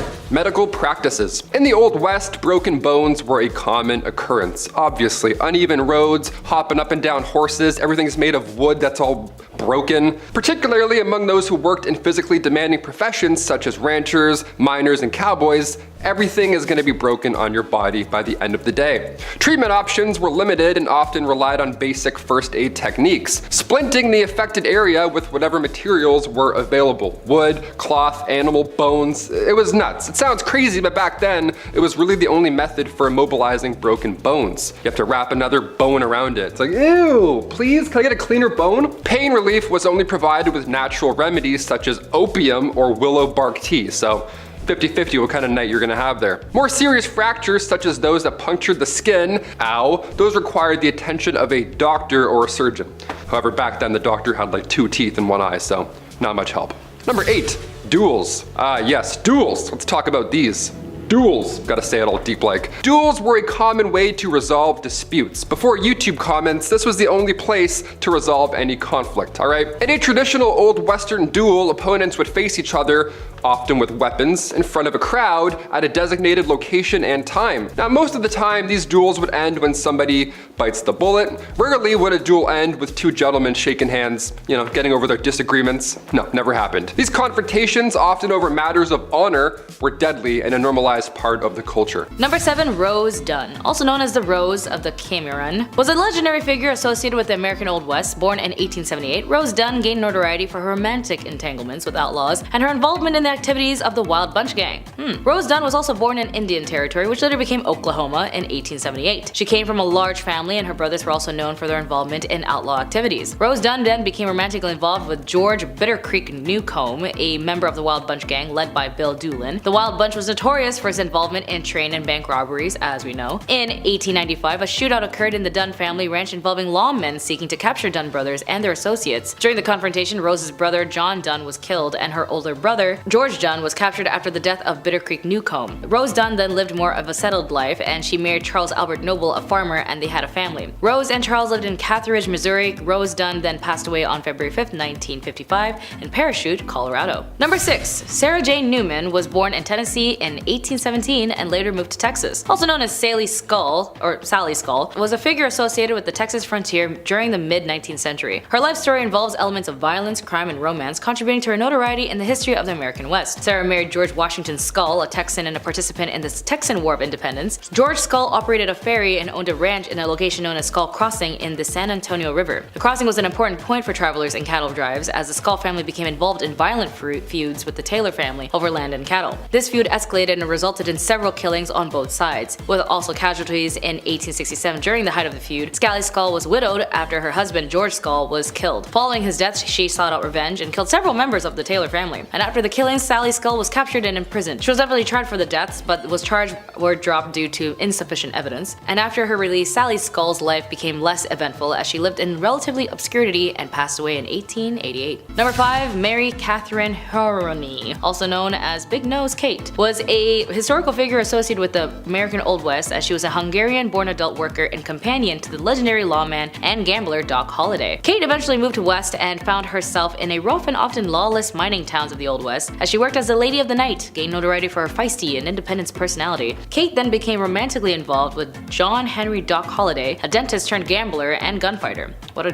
career change. They met in Fort Griffin, Texas in 1870s. Following Doc Holliday's death in 1887, Kate Haroni then lived in various places, including Arizona and Colorado. She then worked as a nurse and a hotel owner in the early 1900s, and Kate moved to Arizona and lived in poverty. She worked in various jobs, including serving as a cook, and then in the 1930s she applied and received a pension for being a widow of a veteran American Indian War. Doc Holliday had happened to serve as a scout. Big Nose Kate then passed away on November 2nd, 1940 in Arizona at the age of 90. She outlived many of the famous figures of the Old West. Number 4, Belle Starr. Born Myra Maybelle Shirley, Belle Starr was a notorious figure associated with the American Wild West during the 19th century. She became known as the Bandit Queen and gained notoriety for her associations with various outlaws and her involvement in criminal activities. Belle married several times, with her famous marriage being the outlaw Cole Younger, a former member of the James Younger gang. gang. After younger, she then married Sam Starr, a Cherokee outlaw, which contributed to her connection with the Indian Territory, present-day Oklahoma. Belle Starr was also known to associate with herself with various outlaws, including Jesse James, the Younger Brothers, and the infamous Dalton Gang. Her connections to these outlaws and her involvements in horse theft and other illegal activities contributed to her reputation. Belle Starr and her husband Sam Starr lived in the Indian Territory, where they ran a horse ranch, and their ranch became a haven for outlaws seeking refuge from the law. Belle Starr was arrested several times for various offenses, including horse theft. However, she often managed to avoid lengthy imprisonments, and her criminal activities continued. Belle Starr's life came to a violent end when she was shot and killed on February 3rd in 1889 while riding home from a neighbor's house. The circumstances of her death remains somewhat of a mystery, and the identity of the killer was never actually established. Belle Starr's life exploits became part of the Wild West folklore, and over the years, she had been portrayed in many books, films, and television shows, contributing to her enduring legend. Number 3. Etta Place. Etta Place is one of the mysteries of the American Wild West, as her true identity and details of her life pretty much remains uncertain. She was associated with the famous outlaws Butch Cassidy and the Sundance Kid, as we also know them, and is often considered to have been romantically involved with the Sundance Kid. Despite her connections to these historical figures, she is very little known about Etta, as Etta's place, true identity, and background are unclear. Her real name and place of birth and details about her early life are not actually known at all, and some historical sources suggest that she may have been born in the United States, while others propose that she could have just been European or South American origin. Etta Place is also best known for her association with Butch Cassidy, aka Robert Leroy Parker, and the Sundance Kid, whose actual name is Harry Alonzo Longabo, and she traveled with them during their exploits in South America, where they sought refuge to escape law enforcement in the United States. In the early 20th century, Butch Cassidy, the Sundance Kids, and Etta traveled to South America, where they continued a life of crime, and they are believed to have engaged in bank and train robberies in countries like Argentina and Bolivia. The fate of Etta Place is uncertain, as some theories suggest that she may have perished alongside Butch Cassidy and the Sundance Kid in a shootout with the Bolivian authorities. However, there is actually no conclusive evidence to support this theory, as there may be other theories that Etta Place's true identity, with some speculating that she may have had used multiple names during her lifetime. However, concrete evidence to confirm her background or provide clarity on her true identity is still undiscovered. Number 2. Born in France around 1829, Eleanor Dumont moved from the United States and became involved with the gambling industry known as the Gold Rush. She arrived in California during the Gold Rush of 1850, seeking opportunities in the burgeoning mining towns in 1854. Eleanor ended up opening a gambling establishment in Nevada City, California, where she ran gambling tables and her reputation for her skills as a card dealer. She then became known as Madame Moustache due to the fact that she had distinctive facial hair and refused to remove it despite societal expectations, and over the years, Madame Moustache opened and managed several gambling establishments in various mining towns, including Virginia City and Bodie. Despite her success in the gambling business, Eleanor faced financial challenges and struggled to maintain her enterprises. She suffered major losses and debts that ended up leading to her to a decline in her fortunes, and then Eleanor Dumont's life took a tragic turn, and as in 1879, facing financial difficulties and heartbreak, she took her own life by ingesting an overdose of really intense drugs in Bodie, California. Eleanor Dumont's story proves that a glimpse into the complexities of life during the gold rush and the challenges faced by women trying to make a living in a male-dominated society. Her role as a successful gambler and card dealer, as well as her refusal to conform to traditional gender norms, contribute to her place in the history of the American West. The nickname Madame Moustache and her distinctive facial features further add the colorful and unconventional aspects of her life. And finally, number 1, Bonnie Parker was one half of the notorious criminal duo known as Bonnie and Clyde. Alongside Clyde Barrow, Bonnie Parker gained notoriety during the Great Depression for a series of bank robberies and criminal activities in the early 1930s. Bonnie Elizabeth Parker was born on October 1st, 1910 in Rowena, Texas, and she grew up in a working class family, and despite her small stature, developed a love for poetry and drama. I wonder if that's what caused her to join Clyde, because she joined Clyde Barrow in January 1930. Clyde was already a seasoned criminal, a little bit of spice, little paprika, was serving time in East End Prison Farm in Texas. A mutual acquaintance smuggled a weapon to Clyde, and he used it to escape. Bonnie and Clyde embarked on a crime spree that included bank robberies, burglaries, and car thefts. They were involved in several pew-pew outs with law enforcement, and their criminal exploits attracted significant media attention. Bonnie and Clyde were often a part of criminal gang that included their other associates, such as the Clyde brothers, Buck Barrow and his wife Blanche Barrow. The gang engaged in violent confrontations with law enforcement, resulting in injuries and fatalities on both sides. Bonnie and Clyde gained additional notoriety due to photographs found by police at one of their hideouts, and the images depicted the couple posing with weapons, contributing to their image of glamorous and dangerous criminals. Bonnie and Clyde crime spree came to a violent end on May 23, 1934, when the law enforcement officers ambushed their car near Bentonville Parish, Louisiana. The officers fired a barrage of bullets, killing both Bonnie and Clyde instantly, and the story of Bonnie and Clyde has become a part of American folklore. Their criminal exploits and romanticized in the media have been a subject of numerous books, films, and songs, and the 1967 film Bonnie and Clyde, starring Warren Beatty and Faye Dunaway, further cemented their status as infamous figures. Number 10. Bank robberies. Okay, when we hear about the wild, rootin' tootin' Wild West, whatever, we think of outlaws like Butch Cassidy's Wild Bunch, the James Younger Gang. Apparently, it was just bank robbery central back then. Just a lot of this and tapping and riding horses and stuff. That's really not true. Bank robberies didn't happen that often in real life. In fact, during the Wild West era, officially declared from 1865 to 1900, there were only 8 bank robberies. 8. That many years ago, along 15 western states, there were only 8. To put that in perspective, in 2017 alone, there were roughly 4,000 bank robberies in the United States. Much more than 8. The first armed robbery ever in history was done by the famous outlaw Jesse James and his brother Frank. This went down in 1866. The gang of outlaws robbed the Clay County Savings Association in Liberty, Missouri. Fun rootin' tootin' history. Number 9. Camels. My favorite actor growing up, hands down, was Woody from Toy Story. The guy's physical comedy was on point. And no, I don't mean Tom Hanks. I mean Woody. With this crazy little cowboy run, tipping his hat. But what's a cowboy without his horse, right? As soon as Bullseye got introduced in Toy Story 2, the picture was complete. A cowboy and a horse. We've seen this combo at some point in our lives. Everywhere. But did you know that for around 100 years, camels were part of Texas wildlife? So imagine a cowboy on a camel. Yeah, that's real. That happened. Imagine 2 cowboys on the humps of a camel. How silly and intimidating would that look? Back in 1855, Congress spent thousands to purchase and ship feral camels from Egypt. The hot Southwest would make sense when it comes to camels doing their camel thing. But by 1857, the army had 70 camels. Things were going well until, the Civil War happened, and then the camels escaped and all that madness, and then from then on, for 100 years or so, they bred and roamed Texas. Yeehaw, on a camel, how fun. Number 8, cowboys. Alright, since we're talking about cowboys, let's really talk about cowboys. Who were these guys? Was everybody just a cowboy off the bat, or did you have to earn it like a knight? What's the deal here? Well, the guys that we picture in our brain, like Woody, those are cattle herders, and then buffalo, thousands of them, they would roam the land to eat and find water. They would travel miles away, so the herders would follow on horseback and then drive them back to their ranch. They mostly ate beans, dried meat, obviously, and a lot of coffee. Those are the 3 main ingredients of yeeing and hawing. Am I a cowboy? I love beans and coffee. Coffee beans? Oh, don't even get me started. A classic Western outfit was the denim jeans and chaps, the leather covers that, go over your legs. The large rim hats were called Stetsons. Aside from looking cool, they were large enough to keep the sun out of your eyes. That hat would also double down as a drinking bowl for their horse.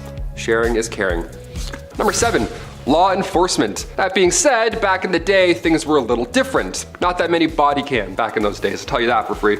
With a lack of formal law enforcement, communities often took justice into their own hands. They're like, oh yes, all 17 of us, we've decided, you're out of here. Vigilante coups would form to hunt down suspected criminals, often resulting in brutal forms of punishment without a formal trial. Yeah, no judges needed, no jury duty, nothing like that. The town ended the conflict in 48 seconds. You're welcome, let's get a beer. Let's get a really disgusting beer. Number 6, public punishments. Now, when I say the town handled it, this is what I mean. We gotta go into detail here, because that's why I'm here. Public hangings were often treated as a social event, with crowds gathering to watch as if it were entertainment. How disgusting is that? They were dressed to the nines, they grabbed the whole family. People would come from miles around, sometimes with picnics, to witness this brutal punishment. Yeah, picnic. What food do you pack for a hanging? Nothing with a crunch, that's for sure. You don't want to ruin the show for the people around you. Sorry.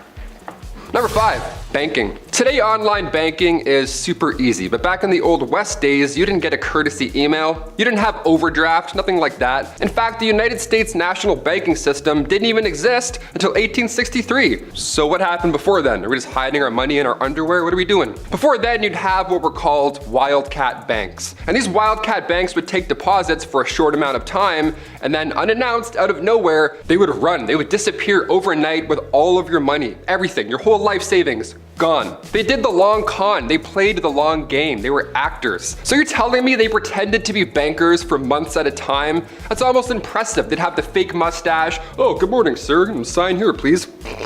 They lied. They faked it for months. They just lied for months and then dipped out of nowhere. Thankfully, after 1863, a noble profession was to work at a bank and, not steal everybody's money. The Hudson Bay Company, Wells Fargo, these big names, they all gained trust over time because of these fake Looney Tune banks. Imagine, how do you not break character? You're like, okay, and that's you all set up.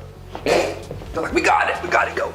Number 4, seam squirrels. Nothing to do with squirrels before you get upset. Here we go. During the Old West era, personal hygiene was not a priority for many people, and lice infestations were all too common. Nice, now I'm itchy doing this list, love that. The type of lice that affected people during this time was commonly known as body lice, which could be, well, obviously found in the seams of clothing, hence the term seam squirrels. I got some squirrels on my body, nice, that's great, so itchy, so disgusting. Body lice was a major problem during the Old West era, and they were responsible for the spread of diseases like typhus, trench fever, relapsing fever, all the fevers, any fever just coming your way, right into your mouth and eyes, horrible. These diseases were often fatal, and many people in the Old West succumbed to them. So to combat the spread of lice and the diseases that they carried, people in the Old West often resorted to extreme measures, such as burning their clothing or even shaving their heads completely bald. Bunch of bald cowboys. Bunch of naked bald cowboys walking around being like, where's my money? I thought this was a bank. Number 3, Resurrectionist. While Boot Hill sees folks going into the ground, a Resurrectionist was responsible for the exact opposite. Yeah, bring him back up. We actually made a mistake. Get that guy back out of there. These guys were responsible for digging up dead bodies, and then they would sell them to medical schools for like $9. It was really disgusting. Now, this was the late 1820s, and at this time in Edinburgh, Scotland, believe it or not, the medical science community was on the up and up, so this was needed for that to work. But in order to study new medicines and, avoid the next plague, they needed these guys. They needed these Resurrectionists to rise the dead like they're a White Walker in Game of Thrones. I don't know, that's what I imagine in my head. Would you rather work a Boot Hill type job, or would you rather get paid to dig up bodies? Put them in or take them out? Comment down below. Both are so horrible. Couldn't imagine picking. Number 2, bad bartenders. When we think of old saloons, the old Western saloons, kicking in those crazy doors, we imagine some catchphrases and whiskey and all that fun stuff. Everyone's loud, it's Peaky Blinders, whatever. No, not at all. It was the exact opposite of fun. The bartender would pour a drink, the cowboy would take the bottle instead because he's an alcoholic, and also that's super illegal. Back in the Wild West days, you could do whatever you want. You could drink what you want, you could serve what you want. Anything goes. Bartenders also had no regulations to follow behind that sketchy bar. So not only was it very high proof, but some bevies like tarantula juice would just straight up kill you. Yeah, if its name didn't tip you off, if you're drinking tarantula juice, it's because it's made with poisonous ingredients. Tarantula juice was made from strychnine, and if you drink it, well, you'll feel like there's tarantulas crawling all over your skin. Huh, how fun is that? Cool.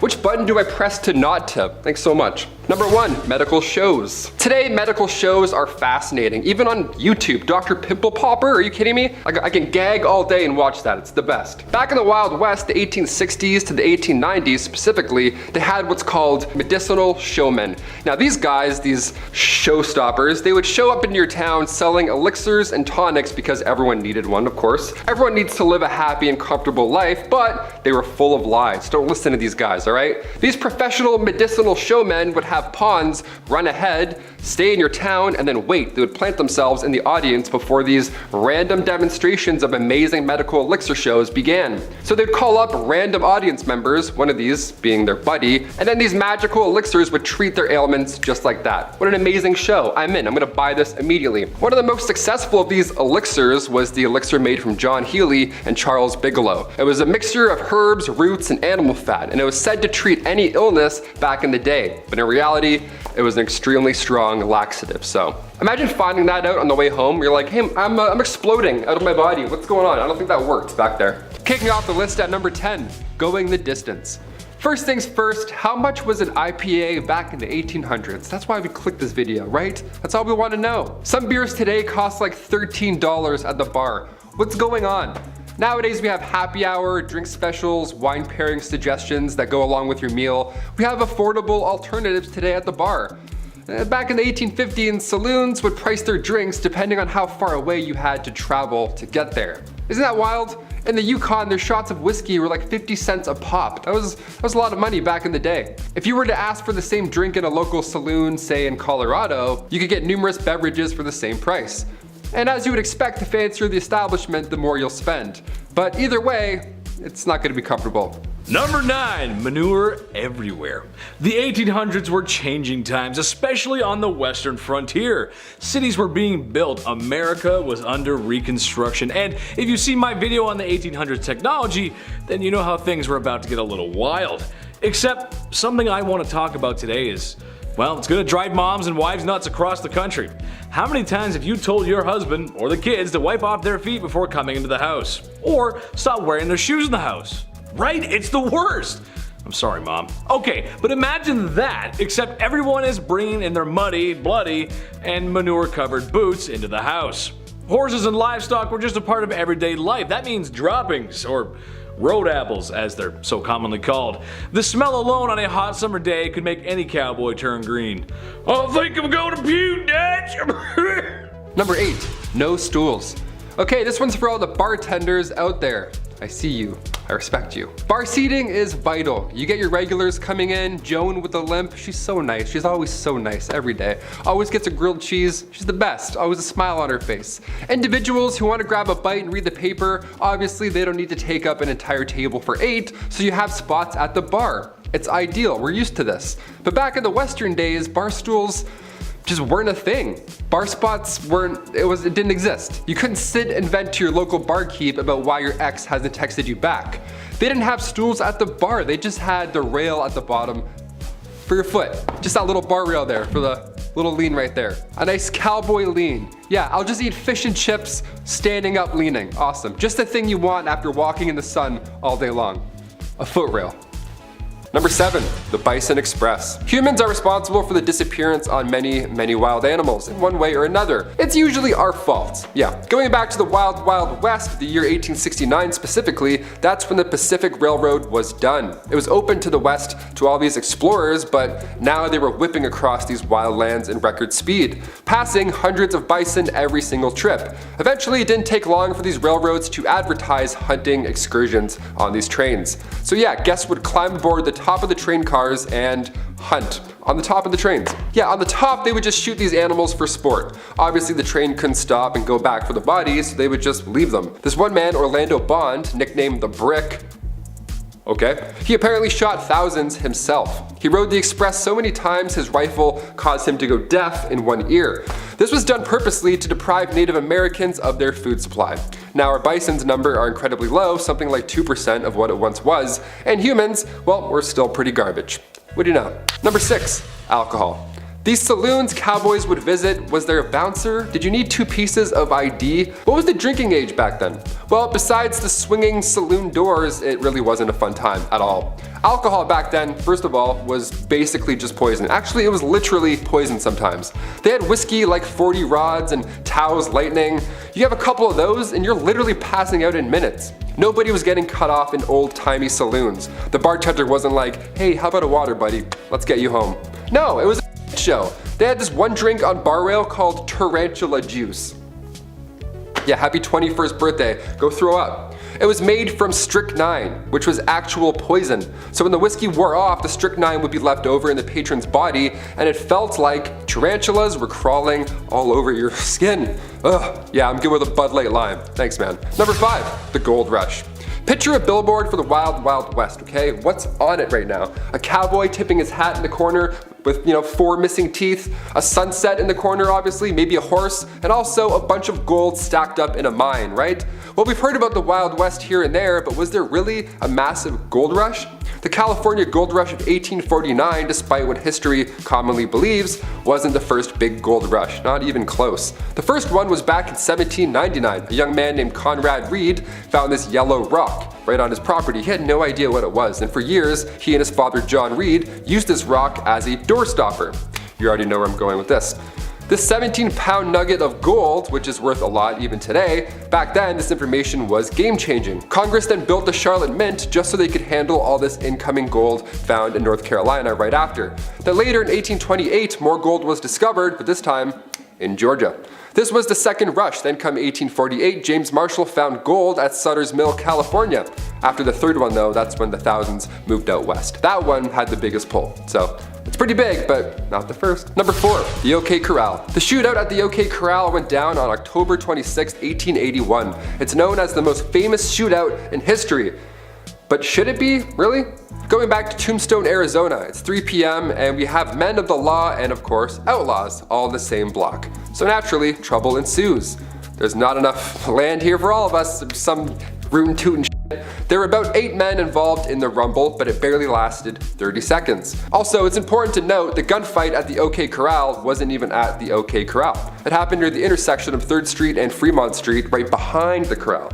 Yeah, details matter. 3 lawmen were injured and 3 cowboys lost their lives. Yeehaw. That was a sad yeehaw for you guys. This is why you don't organize shootouts at 3 p.m. I don't know, everyone's drunk, there's bad decisions, apparently there's bad aim. Just slam some milk, shake some hands, go home. Simple. Number 3, Helena Duels. So we talked about the bizarre ways folks would settle beef back then. They would slam tarantula juice and shoot animals from the top of locomotives, have a 30-second fist fight in the middle of the day, and then go home. But have you heard of these Helena Duels? It began, of course, in Helena, Texas, aka the toughest town on earth, at least it was back in the 1800s. The Helena Duel began here. There's even a movie called The Duel with Woody Harrelson and Liam Hemsworth. They show this style of combat in a pretty brutal, Hollywood way. Both opponents had their left hands tied together with buckskin, and then each were given a small knife with an even smaller blade. It had to be short enough so it didn't reach any vital organ. That was the Texas trick. Then they're whirled around until they're dizzy, and then it gets really loud, really messy, and really bloody. Last man standing, pretty much. The crowd, of course, watches and places bets, which is always insane to me. I can't watch UFC sometimes. I don't like seeing things break, let alone a Helena Duel. Catch me inside sipping milk, texting my ex. Hard pass, freaks. Number 2, train games. Entertainment was always a hit or miss when it comes to these historical lists. The Romans held gladiator battles with animals that drew in thousands of spectators from across the land. Well, in 1894, William Crush, a railwayman, had this event in mind that would for sure go down in history. Oh buddy, did it ever. William Crush wanted to secure the future of the railroad company in Missouri, Kansas, and Texas. And to do so, William made an entire temporary city appropriately named the city of Crush. Nice. There was a carnival for children to enjoy and all that jazz, but the main pull for adults was the train smash. The collision of 2 40-ton steam trains was meant to be the talk of the town. Look at these Goliaths as they smash, crush, into each other. How fun. Yeah, the trains collided, it worked, and the darndest thing happened. They blew up. Yeah, it's almost like they caused a disaster for popularity. Neat. 40,000 came in and many left injured. A couple of people sadly didn't leave at all. One survivor ended up getting 10 grand out of the deal. His name was J.C. Dean, and they lost their eye in the explosion, so the company gave them a lifetime railway pass. Just the thing you want right after that horrific event. Sorry about your eye, here's free PTSD as well, anytime you want. Enjoy. Crush was later rehired by the railway after it gained popularity. Yeah, this happened back then too. Somebody does something horrible, and then now all of a sudden they're famous. Hashtag chairgirl. And finally, coming in at number 1, Elmer McCurdy. This one is insane, I had to end with it. Elmer McCurdy, back in 1911, he decided to be a rootin' tootin' criminal, and he attempted to rob a train.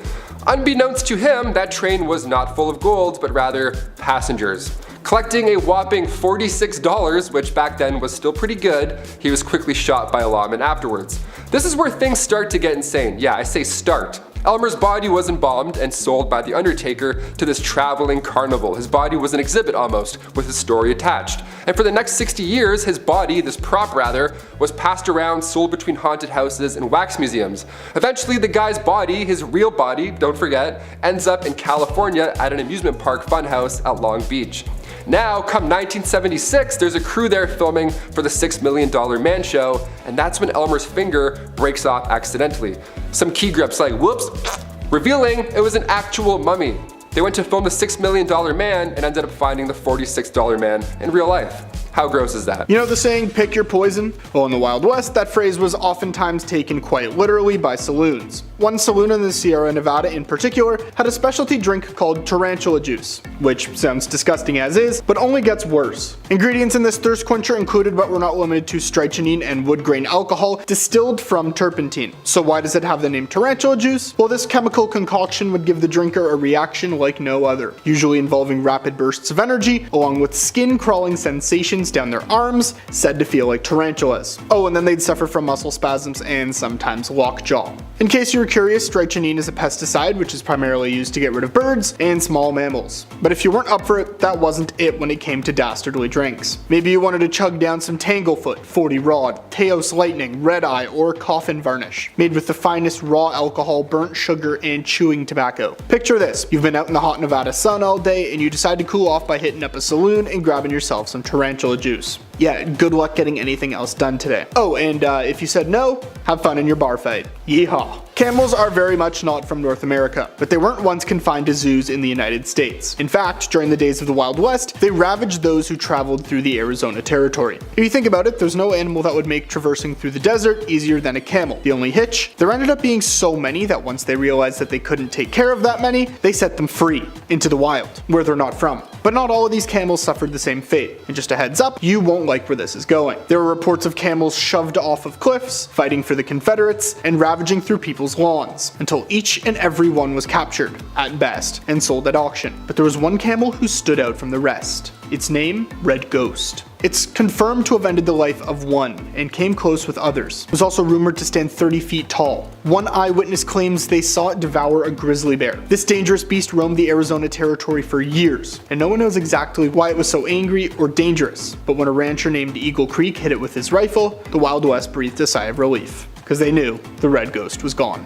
Now you might think that the rampant duels and willy-nilly firing of firearms, that the number one cause for someone to lose their life in the Wild West was by banging through their chest. I mean, Red Dead Redemption would have you thinking that, but instead of a bullet, it was something else going through the body. Sickness. And while a bullet can only take one life at a time, unless you're really talented, cholera could take multiple. And that it did. And it came from something everybody needs. Water. While those in the Wild West knew how to get disinfectant for diseases such as cholera, it wasn't all that easy getting your hands on it. And if you weren't fighting cholera, it could have been smallpox, dysentery, measles, pneumonia, scurvy, or mountain fever. And while yes, there was the beginning of some modern medicines around that time, most physicians weren't accessible to it, and so more common remedies included leeches, cold baths, blistering agents, and other remedies that science has no proof of being effective. Around this time, snake oil salesmen started popping up as well, and as you're about to find out, they were quite profitable. Number 7, duels at high noon.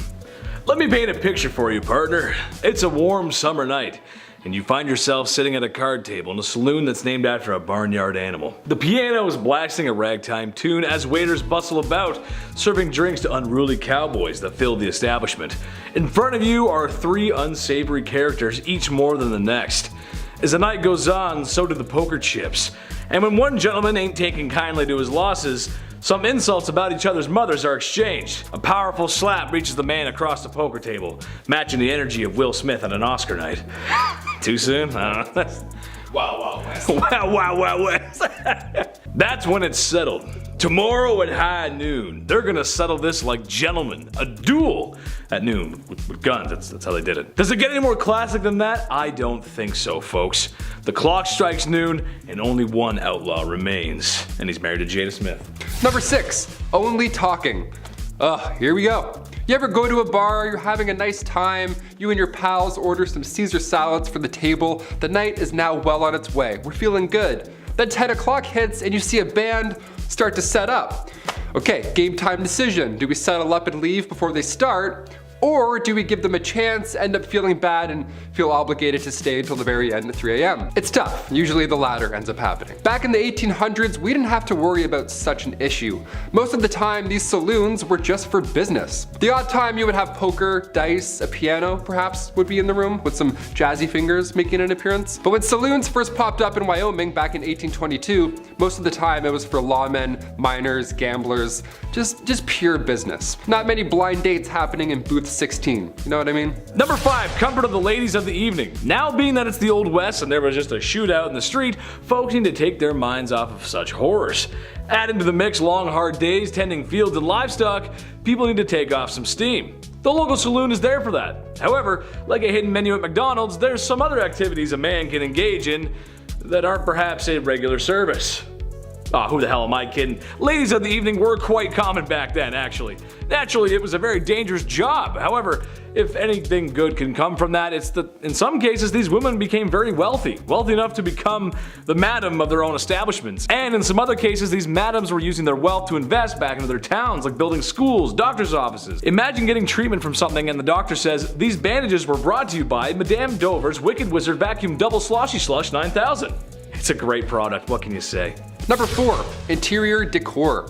We've seen a Western saloon in movies. More often than not, it's the swinging door. You know, the classic, they always kick it in, boom, and dust everywhere and all over the place. Dust gets all on people's meals, the classic. You sort of need to kick those doors open, kind of, also. Because if you go through slow, it's just weird. It like pushes your clothes back. You need that cowboy momentum.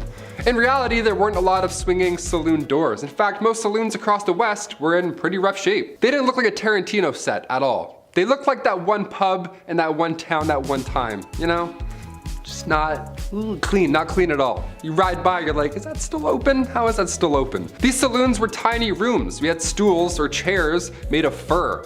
You know, no one's running fish tacos to tables in 1850s. It doesn't always smell like a nice pub. You don't see something go by and you go, ooh, what's that? I wanna have that. No, that doesn't happen here. One of the fanciest saloons has to be the White Elephant in Fort Worth, Texas. It was 2 stories and it served fresh fish and oysters.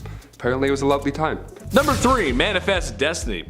The destiny of America. There's a famous poster somewhere. It's like an angel guiding the pioneers west. It's like pointing, doing something like that. Back to the history. What is manifest destiny? Well, for our non-American audience, it was this very core belief that since America had won its independence and begun expanding west, that they were destined to do so and keep expanding.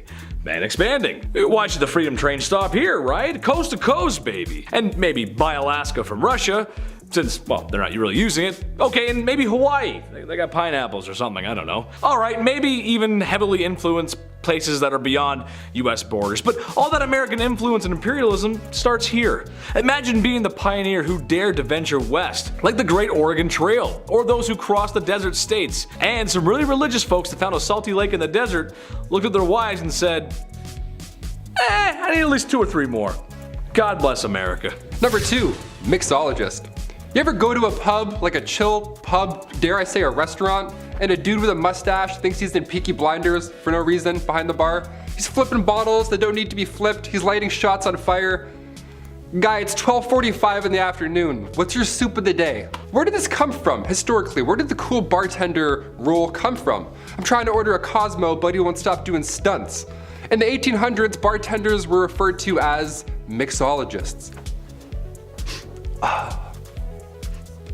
They were top dog. They had to be. They were the fanciest guys in town. We're now doing impressions of these guys today, you know, with the bow tie, and we pour it in fancy ways, because around the late 1800s, saloon owners were growing rapidly. So now you needed to have something special, something unique for the town, like say a witty mixologist who can twirl his mustache as he pours a drink without looking. Great, now the town feels special, it feels unique. Manuals for bartenders came out around the 1860s, that's when things started to get more serious. A gentleman named Jerry Thomas published a guide called How to Mix All Kinds of Plain and Fancy Drinks. Today we still have that, but now it's a red sticky binder that says meal specs and Sharpie. It's not as fancy, but it gets the job done. Number 1, dysentery. Nothing is more horrible, more awful than catching dysentery. Trust me, I would know. I never caught it, sometimes I get diarrhea. Anyway, in Oregon Trail, the very charming DOS game. Gotta love that DOS color palette. Eye-melting cyan and violet. Nice. This text-based adventure game, however, is grounded in some truth, as we can all imagine this wasn't a time of great cleanliness. Dysentery, typhoid, cholera, malaria, or more commonly known as yellow fever, and even scurvy, which you usually associate that with pirates, but cowboys got it too. Which, given the conditions of the Old West, makes for a not so fruit-friendly environment. So yeah, it does make sense. Sadly for cowboys, prospectors, and everyone in between, there was a good chance you would lay down with a headache, and then the rest of your posse would have to lay you down forever.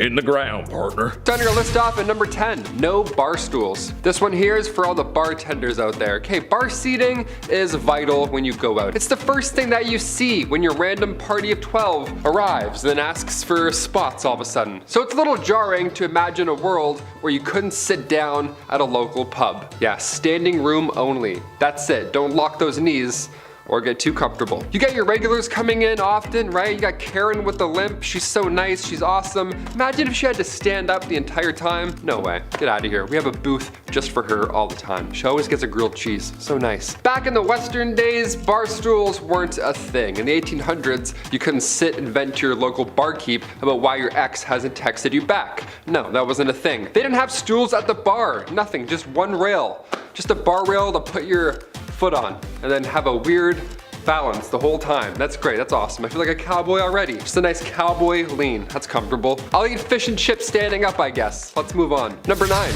Medicinal Showman. Back in the Wild West, I mean from the 1860s, from the 1890s really, they had these medicinal showmen.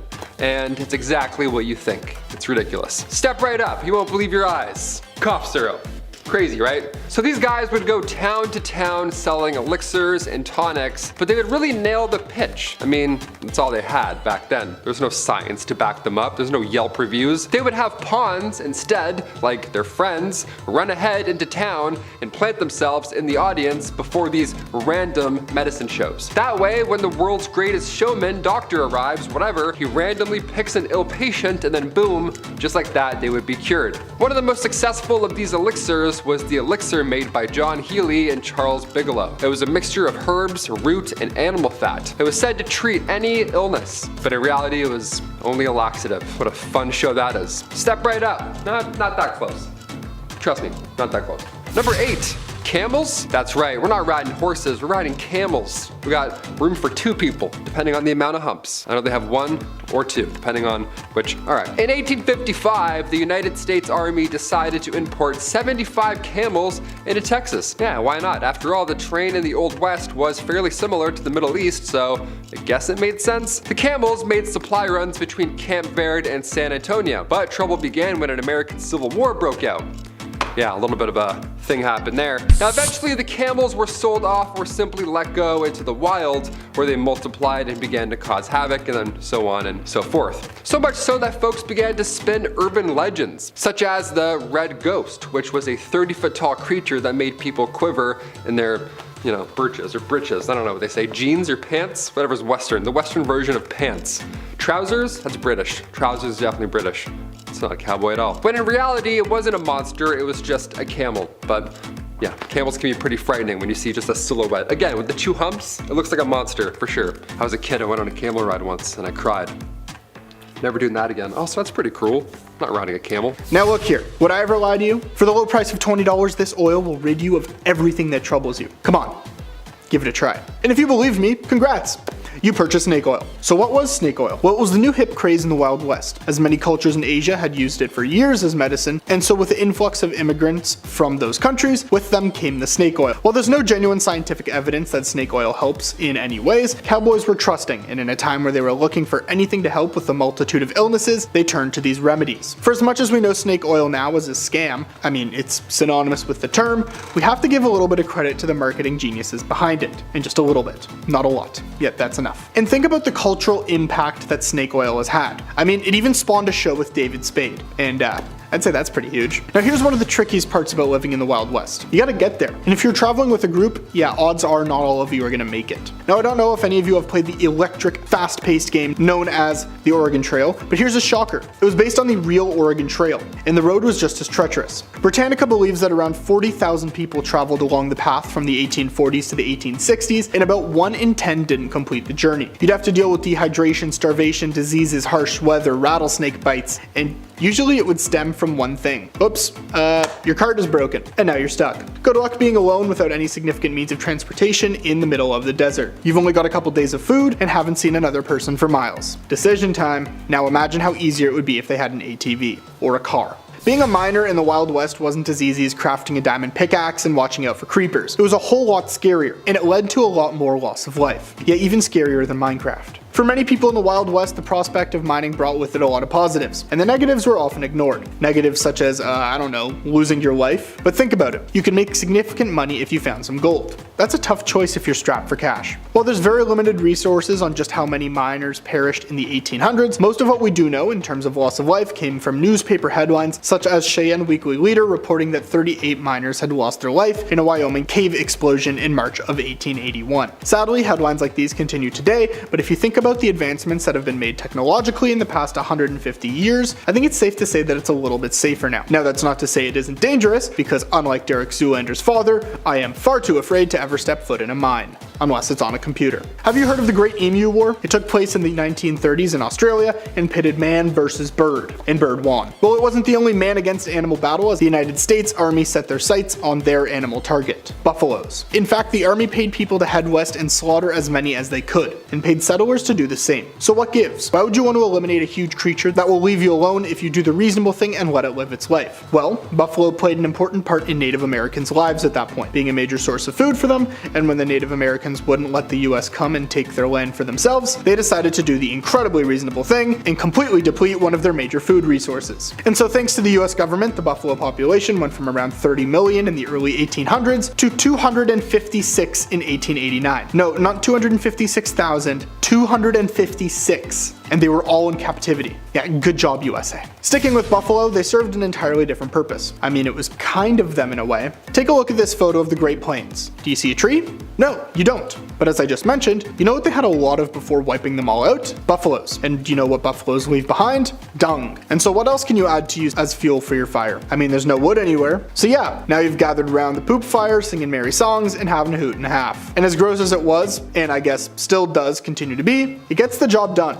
Known as either prairie chips or meadow pies, which for the record sound way too much like a delicious snack, these were definitely plentiful. And if you can muster up the courage, I mean, they're pretty easy to acquire. But there was an art form to picking up the perfect meadow pie. I mean, you couldn't get one that was too ripe, you had to wait until it had dried in the sun before collecting it. And that's enough of that. Sadly, buffaloes weren't the only thing losing their lives in great numbers, as bodies were dropping left and right, but not everywhere. Contrary to popular belief, most of the West was civil, but one area sticks out from the rest: Dodge City, Kansas. The Ohio State University's Criminal Justice Research Center did a deep dive into the area during the years of 1876 and 1885, and during that time, residents had a 1 in 61 chance of meeting their end via another person's hands, or firearms. To put that into bigger numbers, that's about 165 per 100,000, in compared to the 7.8 per 100,000 from 2020, according to the Centers for Disease Control and Prevention. You can see that it was happening a bit too much. So yeah, according to the Ohio State report, even in Oregon, which had the lowest minimum rate discovered in the American West, was about 30 per 100,000 adults per year, and an adult faced at least a 1 in 208 chance of someone ending their life. I know gambling was rampant in those times,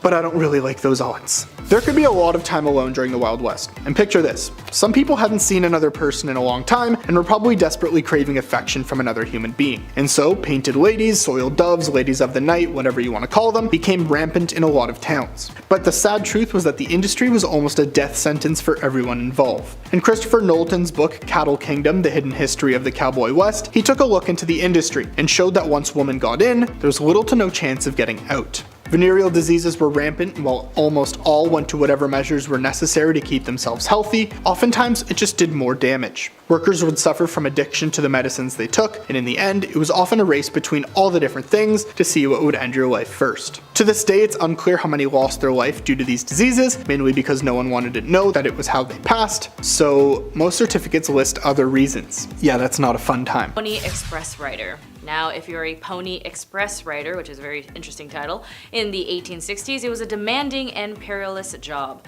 The Pony Express was a short-lived but iconic mail delivery service that operated between the east and west coast of the United States. While the Pony Express played a crucial role in communication during its brief existence, riders faced numerous risks and challenges. Pony Express riders covered vast distances across diverse and often treacherous terrains, including mountains, deserts, and open plains. The varied landscapes presented challenges such as a rough trail and steep hills and unpredictable weather conditions, and the need for speed in delivering mail meant that the riders had little time for rest. They had to cover approximately 75 to 100 miles in a single ride before handing off the mail to the next rider. This demanding schedule meant limited opportunities for sleep or breaks. Riding at high speeds across rough terrains increased the risks of accidents and injuries, falls, collisions with obstacles, or injuries from hostile encounters that were constant concerns for Pony Express riders. The life expectancies of a Pony Express rider was relatively short, though, due to the challenging conditions and risks associated with the job. As many riders were young and adventurous, while the job offered excitement, it also took a very huge toll on their health and well-being. Number 9. Farmer and rancher. Being a rancher in the Wild West was a challenging and often risky occupation. Ranchers played a vital role in the development of the western frontier, contributing to the cattle industry and the expansion of settlements. However, they faced numerous challenges and risks, both in terms of natural environment and the social and economic conditions of the time. Cattle rustling was a prevalent crime in the Wild West. Outlaws and bandits would steal cattle, posing a direct threat to the economic livelihood of ranchers. Ranchers often had to take the measures of protecting their herds and property, and conflicts could arise. Many ranchers were located in remote areas with limited access to infrastructure and services, and the expansion of ranches often encroached on traditional Native American territories. Tensions and conflicts between ranchers and Native American tribes were not uncommon, adding to an additional layer of risks to the occupation. But then again, I'm always on the indigenous people's side, so they had a point to fight. Beyond weather-related challenges, ranchers were vulnerable to disasters and natural disasters such as floods, earthquakes, and disease outbreaks among livestock. These events could have devastating effects on both the ranchers as well as their herds.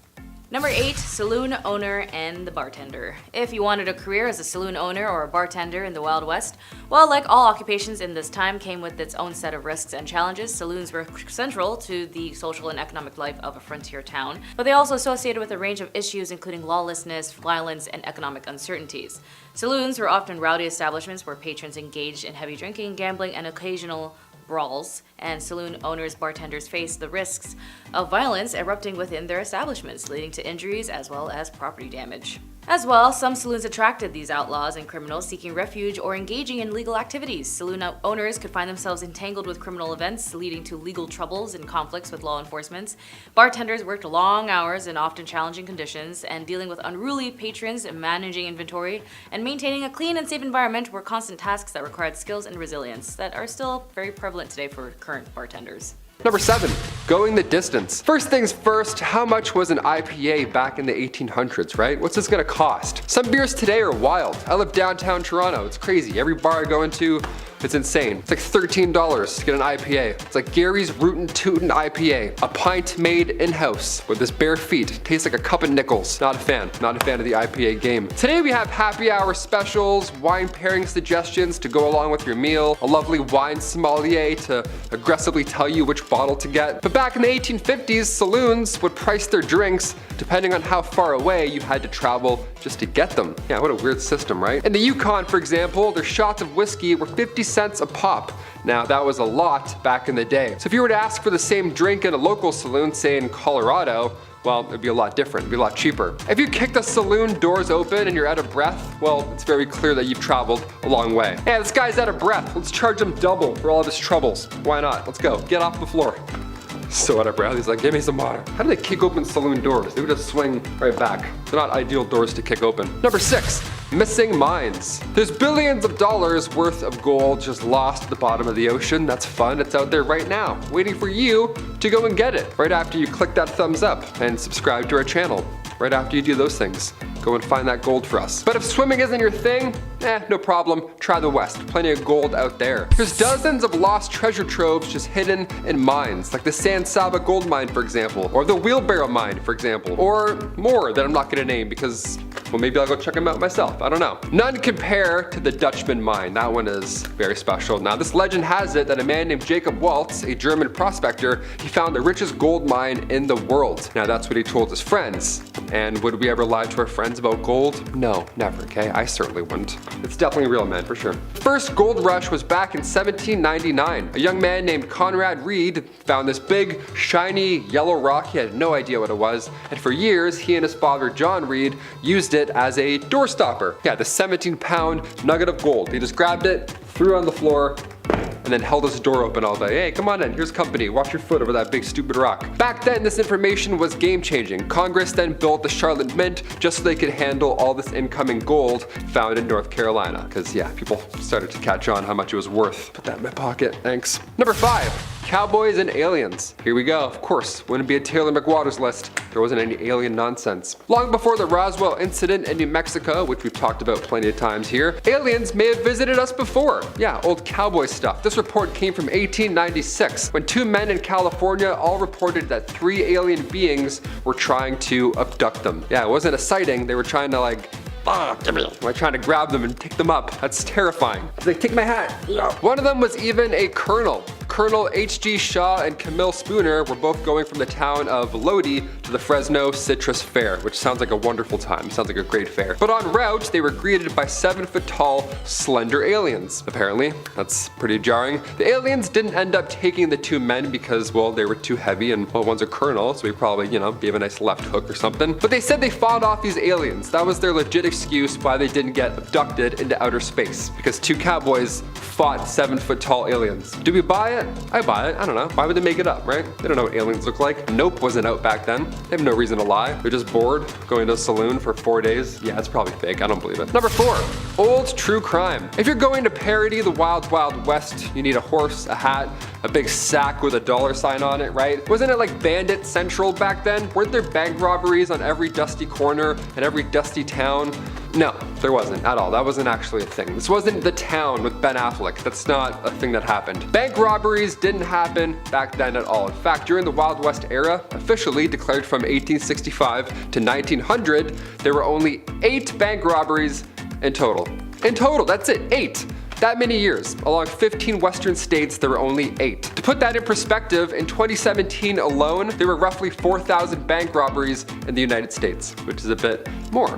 Right? Just a little bit more. The first armed robbery ever in history was done by famous outlaw Jesse James and his brother Frank James. This went down in 1866. The gang of outlaws robbed a Clay County Savings Association in Liberty, Missouri. Yeah, they probably got like $14. They're like, woohoo, we're rich. Number 3, kicked by a horse. Here we go. We've heard about this at some point. People are getting kicked off of horses or by horses, around horses, or bulls. That's crazy. I don't know how people run with bulls. But did it actually happen back then? Turns out getting kicked in the head by a horse back in the 1800s was like getting in a car accident today. If you have a horse, the odds are significantly higher. It's probably gonna happen at some point in some way, shape, or form. Bill Pickett just sounds like a Western man already, doesn't it? Bill Pickett was born in the late 1870s, and he invented the bulldogging practice, which, bear with me, sounds a little worse than it is. The practice is to jump from the back of a horse onto a wild steer. It's like, I guess cowboy stuff. There's many that attempted this move, this trick, I don't know, like a trick, like it's a skateboard trick, I don't know. Many attempted this and then they failed. Yeah, it's almost like you can't wrestle a wild animal and easily live to tell about it. Weird, right? I've read it, I've seen some things. But even Bill Pickett himself got trampled and stompled to death in 1932. Holbrook Lynn, a Broadway star from the late 1800s, also met their fate from a horse accident. Imagine that, it's headlines. Malcolm Baldrige Jr., an American politician from the late 80s, rodeo accident. Brutal way to go. These are wild. I did not know about a lot of these. There's so many. Look into them if you want. Such a grim list. Top 10 people that have been killed by a horse. I don't know. Maybe. We'll see. Number 2, business in the front and also the back. I love going to a pub, right? And right as the night begins to decline, a band always appears out of nowhere, right? You're like, yes, there we go. We have a band. Now we're staying for 9 more hours. Let's do it. We have a night. Good or bad, we love a band. Play, shout, I don't care. But bars back in the Wild West, not many bands. Wasn't so fun. Not a lot of jazz going on in those saloons. Not a lot of open mics either in the 1800s. Turns out that's no fun. Back in the 1800s, these saloons were only for business. That was their sole purpose. Come in here, drink something awful, put that weird foot up, and make a deal. The odd time, sure, you'd have poker, dice to be laying around, a piano perhaps. Maybe some jazzy fingers would make their way in and quickly leave, I don't know, but it wasn't common. When saloons first popped up in Wyoming back in 1822, most of the time, it was only reserved for lawmen, miners, and gamblers. That's it. So if you walk in thirsty, they're like, gamble, I guess. I don't know. You're gonna have to trick your way in here. And finally, number 1, The gallows. We've mentioned the gallows many times on here before, especially on BumbleBee. It's almost like humans are consistently cruel and awful to others or something.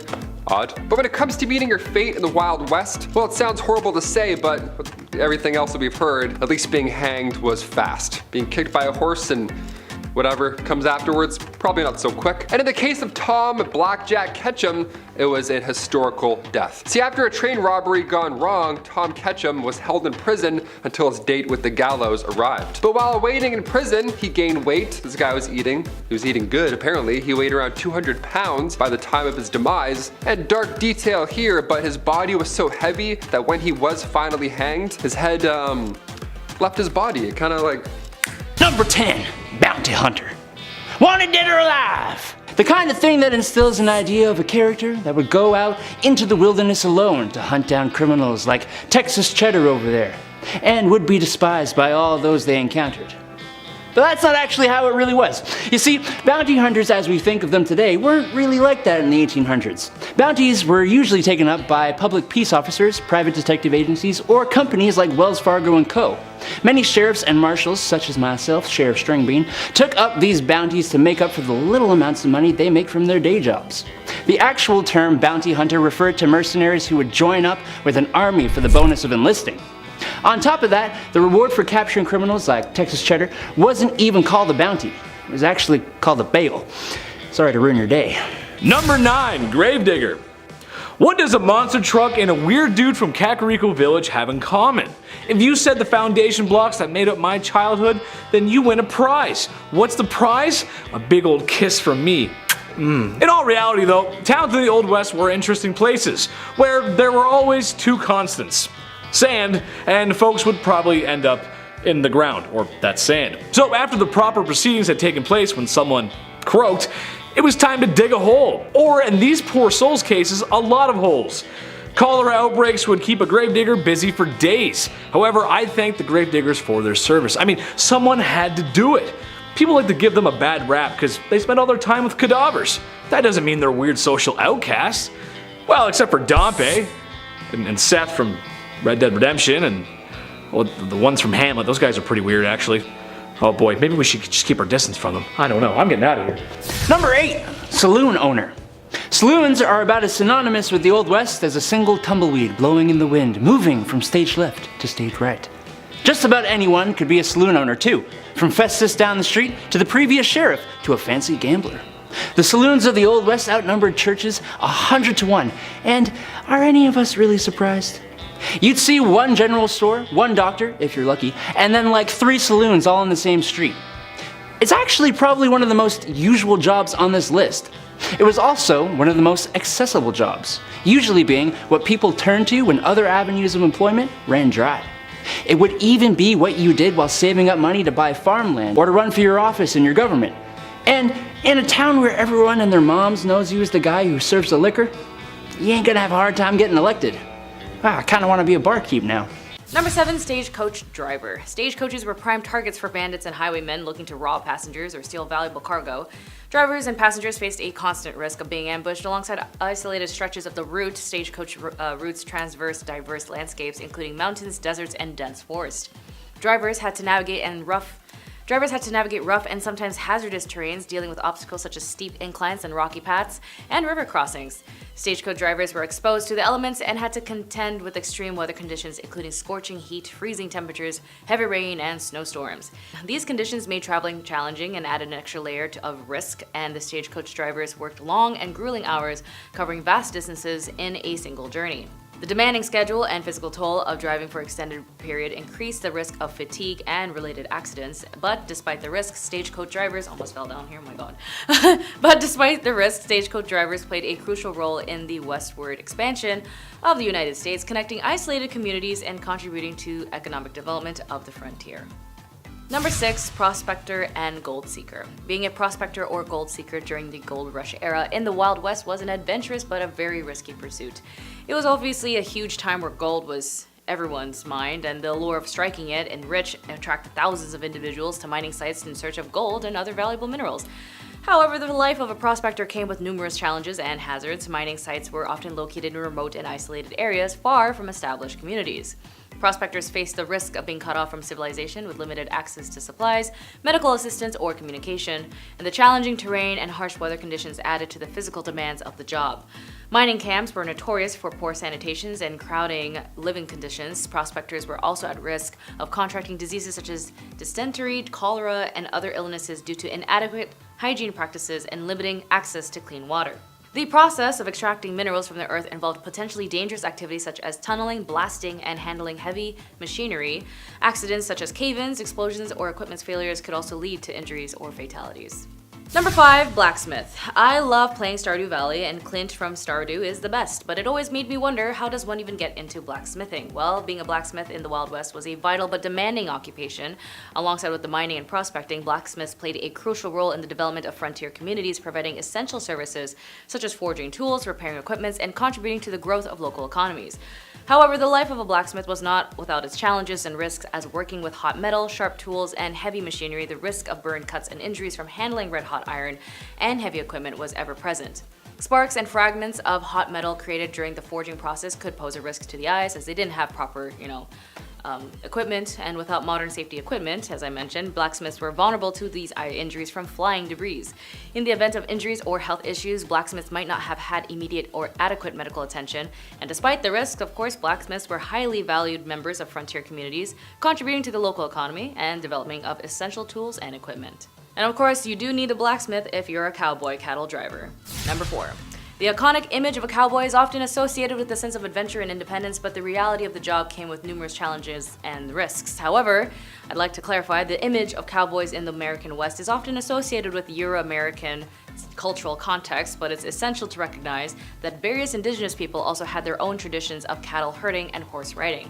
Indigenous cowboys, often referred to as cowboys or horsemen, played significant roles in the ranching and livestock industries, contributing to the culture and economic developments of their communities. Before the arrival of Europeans, indigenous people in what is now Mexico and the southwestern United States had well-established traditions of horse riding and cattle herding. The Navajo Nation, located in the southwestern United States, had a long history of horsemanship, and the Navajo people traditionally relied on horses for transportations and herding livestock, including sheep and cattle. And of course, when it comes to being on the job, as this is what this video is on, I have to bring up the history. Outbreaks of illnesses such as Texas fever could devastate cattle herds, leading to economic losses and ranchers and cowboys. Number 3, railroad worker. Again, do not be surprised when we talk about Wild West. I gotta bring up the whole racism part because it was a thing, as it is a thing now, whether you believe it or not. To some, when they think about railroad workers, they think of big burly guys with giant sledgehammers on the side of the tracks. But to me, I think about how the majority of the railroad workers were Chinese immigrants that came to the United States, who at the time were treated with extreme work conditions that constantly risked their lives. Chinese railroad workers faced hazardous working conditions during the construction of the railroad, as they were involved in physically demanding tasks such as grading, tunneling, and laying the tracks, often in challenging terrains and extreme weather conditions. They are forced to live in close quarters, facilitated with the spread of diseases such as cholera and smallpox, posing health risks to the workers. And of course, they face the discrimination and racial prejudice from other workers, local communities, and sometimes even from their own employers.